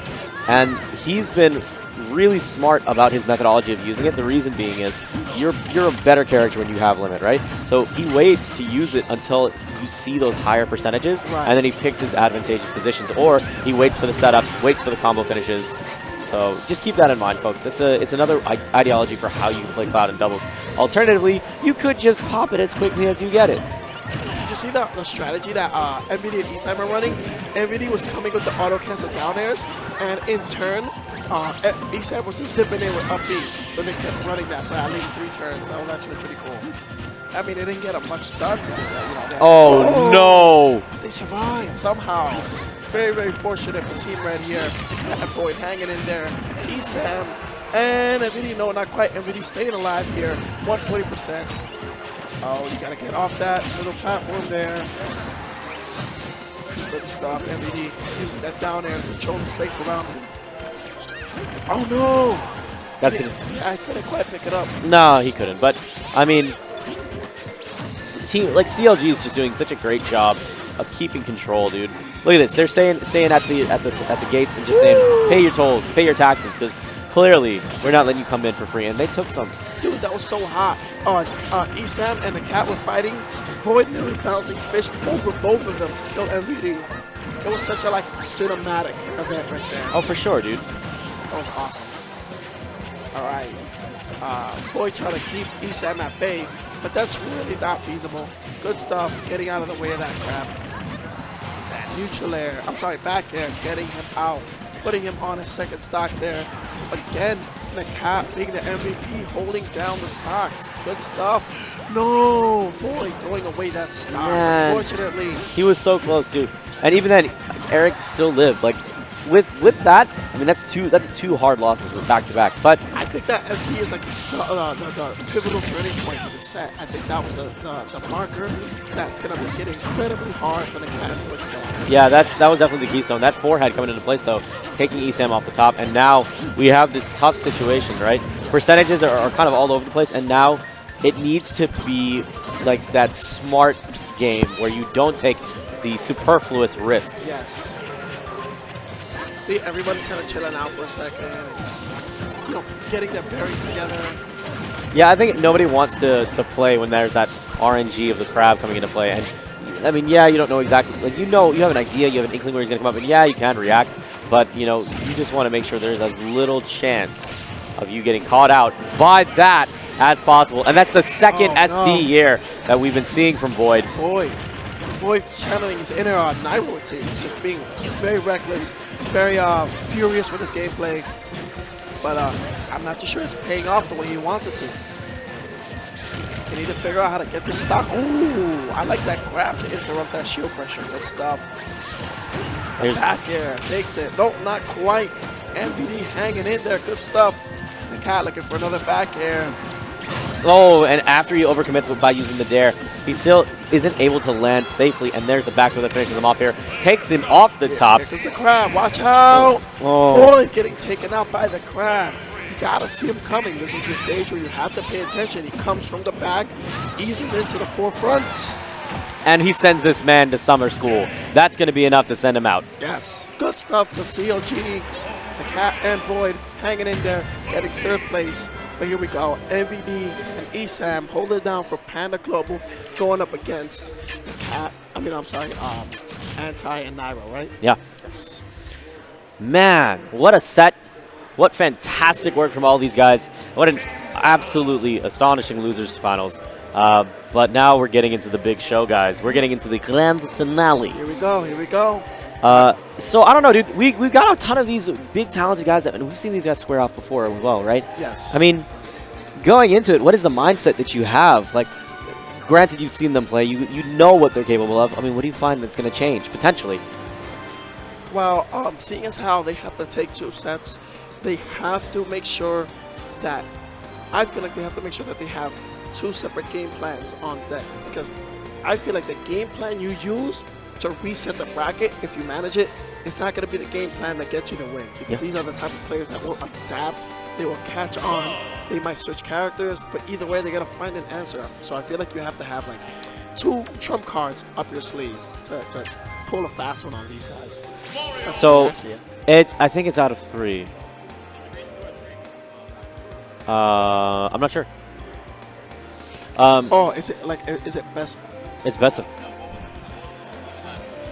It was 3-2. 3-2. Yeah. Yeah, it was 3-2. The last game. Yeah. So with this, I mean, we're getting into this finals now. You're right. You do have to have 2 game plans, 2 strategies. I think the big thing to keep in mind is that all of these players download information at an extremely fast rate. So whatever game plan you put out there, you're right. You need to hit them with the change up as soon as you get to that last set of games. Dude, all these guys are hooked up with Google Fiber, man. Oh, for sure. They're pulling in a terabyte a second, man. Easy. These guys are elite. Now, we're going to be getting into it. I mean, do you anticipate any character swaps? I think PG is going to stick to their guns. They're going to continue to have MVD use Cloud. Yeah, I think I don't think we're going to see much Zero Suit from Nairo. I think he's going to stick with Cloud. And he might even, yeah, I'm pretty sure he's going to stick with Cloud. Cloud seems to be the new wave, so we're going to ride that wave until it's over. All right, so we're seeing Cloud on each side of the teams, and then we mix it in there with a Mario and a Pikachu. Both of them having some verticality there with their up smashes, but the way they traverse the stage, the way they threaten, very different. Yes, this is actually an incredibly good stage for ESAM for 2 particular reasons. A, obviously the very low ceiling enables him to get those thunder kills early. B, the slopes allow him to quick attack cancel a lot better, because when you quick attack cancel against the slope, it lets you jump out easier. So that's why Lila is a good pick for him. But so hopefully he can make use of it in this round. Wow! Ooh, he kept rolling in twice, and he just barely squeaked it out. Good DI, has to go the length of the stage, so he's still safe. This is tough. That back throw is gonna get him. That was smooth. That's ESAM, I'm sorry, everything hanging in there, almost getting taken off the top. Yeah. Going throw, getting that pummel action going. ESAM coming to the rescue for his partner. See if he can get the stock. Oh no, right through the shield. This is tough. It feels like it's just a all-out brawl at the moment. Everybody's fighting on that one pipe. Like, it's crazy. It's like that's the only part of the stage that matters at that moment. And the dash attack takes it. Such an incredible move, that dash attack. Yeah. It's all purpose. It kills, it's fast, edge guard. Dear God. That was a great finish. Takes him up off the top. Back throw yet again. Esam trying to see the edge guard here. He's not going to be able to get a ton as well, but wow. Off the side. Lit him up. Watch your feet. Oh my good What? God. Even Eric doesn't believe it. He's like, what did I just get hit with? How did this happen? That was incredible. Wow. Incredulous. Nairo, please. He's over there giving him verbal assault, just telling him like, what's good? You guys are nuts. That was seriously impressive. I gotta say, I've never seen that. I've never seen that happen. Yeah, that definitely was one of the smoothest finishes I've ever. That is the Ramchata finish. You know what I'm saying? Like I have not seen something go down that nice. I'm talking $200 tequila. My man said Ramchata. All right. Anti getting it back in the action, running in for a throw. That's no tech. Esam leaving his partner all alone with that missed tech. Good stuff. Woo! Double two-stock finish. An incredibly strong showing from Nairo and Anti. Again, you know, we've been basking in the synergy glory. I'm sorry, the synergy glory of MVD and Esam. But when you're up against Nairo and Anti, it's like it's easy to pale in comparison. Because Nairo and Anti are just such incredibly strong players, and they're just combining their might into this one. They're like, right now they feel like Goku and Vegeta. They're individual titans that are coming together to form a very much what feels like an unstoppable force. We're talking like Vegito levels here. We're talking ridiculousness, right? Now, on the other hand, we do get PG with Gogeta, right?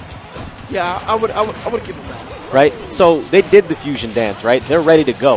I hope I didn't mix the two up, but they made that fusion so seamlessly, right? Gogeta fuses with the dance and Vegito's with the ears. Okay, so I wasn't crazy. Yes. Okay, good. So I'm glad to know that, 10, 15 years later, I still have the same knowledge. Oh gosh, what am I using my brain cells on? But these guys have been going in absolutely hard, man. And now we're kind of getting into these this next game where a lot of data has been put on the table, and Anti and Nairo have been doing phenomenal work. They have individual talent that's just absolutely great and have ridiculous moments like we saw last time. I really hope that you guys clipped it. I'm sorry, the Monstar finish. Big dunk from Nairo here. God, dude, that was ridiculous. Nope, no sweet spot for you. Esam coming in with that down air. Nice stuff. Anti jabbing him out. The down smash catching both players. And he does not pay for it with his stock. MVD's just going to try to close that out. And the same combo yet again. Woo! Good stuff. And then the wall jump. Okay, I can appreciate it. That was sick. This guy's wall play is incredible. Whoa! Charge forward smash. Nairo getting hype, bouncing up in his chair. Dude, okay, so the reason why that particular finish was hype was he does side B twice. Makes him think, maybe the next hit is coming. So he was thinking, I got to get ready for the rest of these hits. And then, bam, hits him with that left hook, finishes him off. That was so cool, dude. See, what's cool is that, like, obviously because of the rule set, we don't really see Nairo play on wall stages that much. But he still somehow finds a way to pull out these strategies that make it seem as if he's had it in his, in his deck all along. He just has like an infinite well of tricks no matter what situation he's playing. I see what you did there. That was good. Infinite well, you caught that, right? Slick, thematic, baby, thematic. Ooh, there we go. Follows up.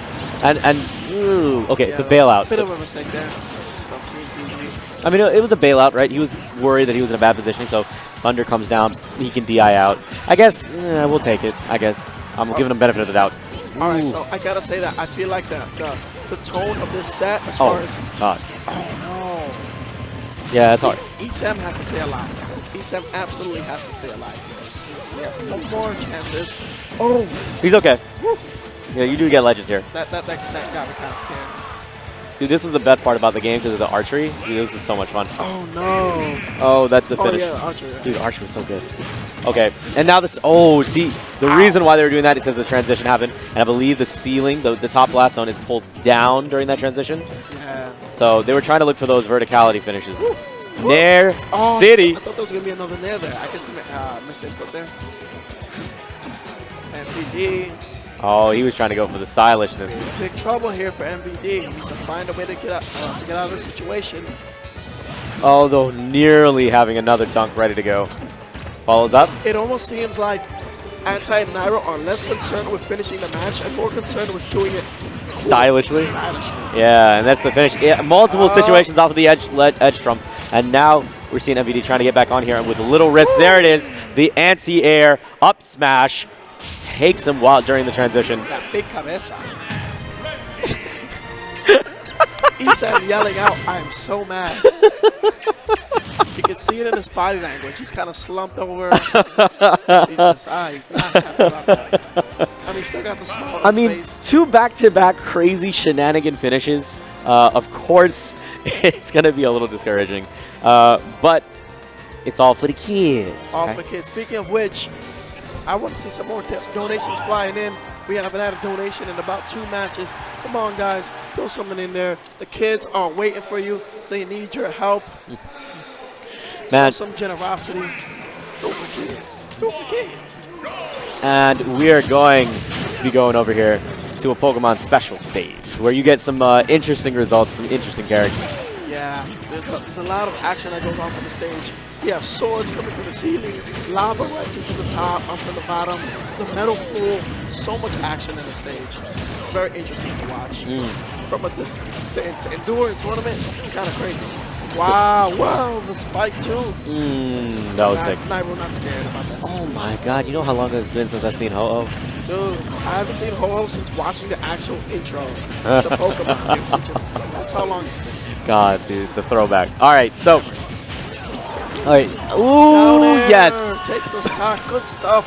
Anti with that eagle eye. Oh, this man Shia LaBeouf. Got that eagle eye on deck. And the recovery denied by Isam. He's got a second chance, though. Yeah, he's going to be able to snap ledge here. And yet again, trying to bring him down here using the Thunder. The thing is that Pikachu has such a great recovery. Oftentimes, people don't even try to contest it. And even after you go off stage against a character like this, you're afraid of the tricks that are up his sleeve. Yeah. And that's going to be a great finish, though, off the top. That's going to be very intimidating, fighting Nairo, knowing that he will stop at nothing to equalize your stock. For sure. Like, he will just go out there, so it can be a little scary knowing that he'll put it all on the line. Oh, man, the smooth movement. That's pretty sick, though. Very, very slick movement from Nairo here. But, of course, MVD not to be outdone right now. Ooh. Just hold on to the stock. Anti almost getting the spike. Looking to keep MVD out of the playpen here. MVD has to use his limit to get back, unfortunately. Oh. Hit him with the PGA Tour. Tiger Woods in the building. Oh, yeah. Nice stuff. Isam trying to push out Nairo right now. Oh. Anti giving it a shower. I don't know if you caught that, but what MVD was doing is trying to up air Nairo on top of the platform as it was being lifted off. So that way it forced him to tech or do something, but he was going to land on it, and then he was going to be stuck doing that and go into the flat zone.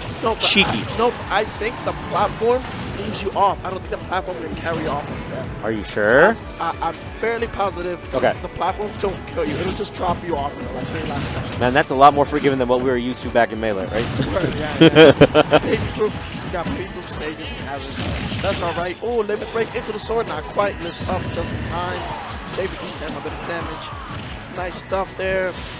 Team Panda Global is hanging in there. They need to get the stock away from Anti very, very soon, because right now Isam is approaching that kill marker. Ooh, here we go. So is MVD. Anti looking for the edge guard here. Soft in air.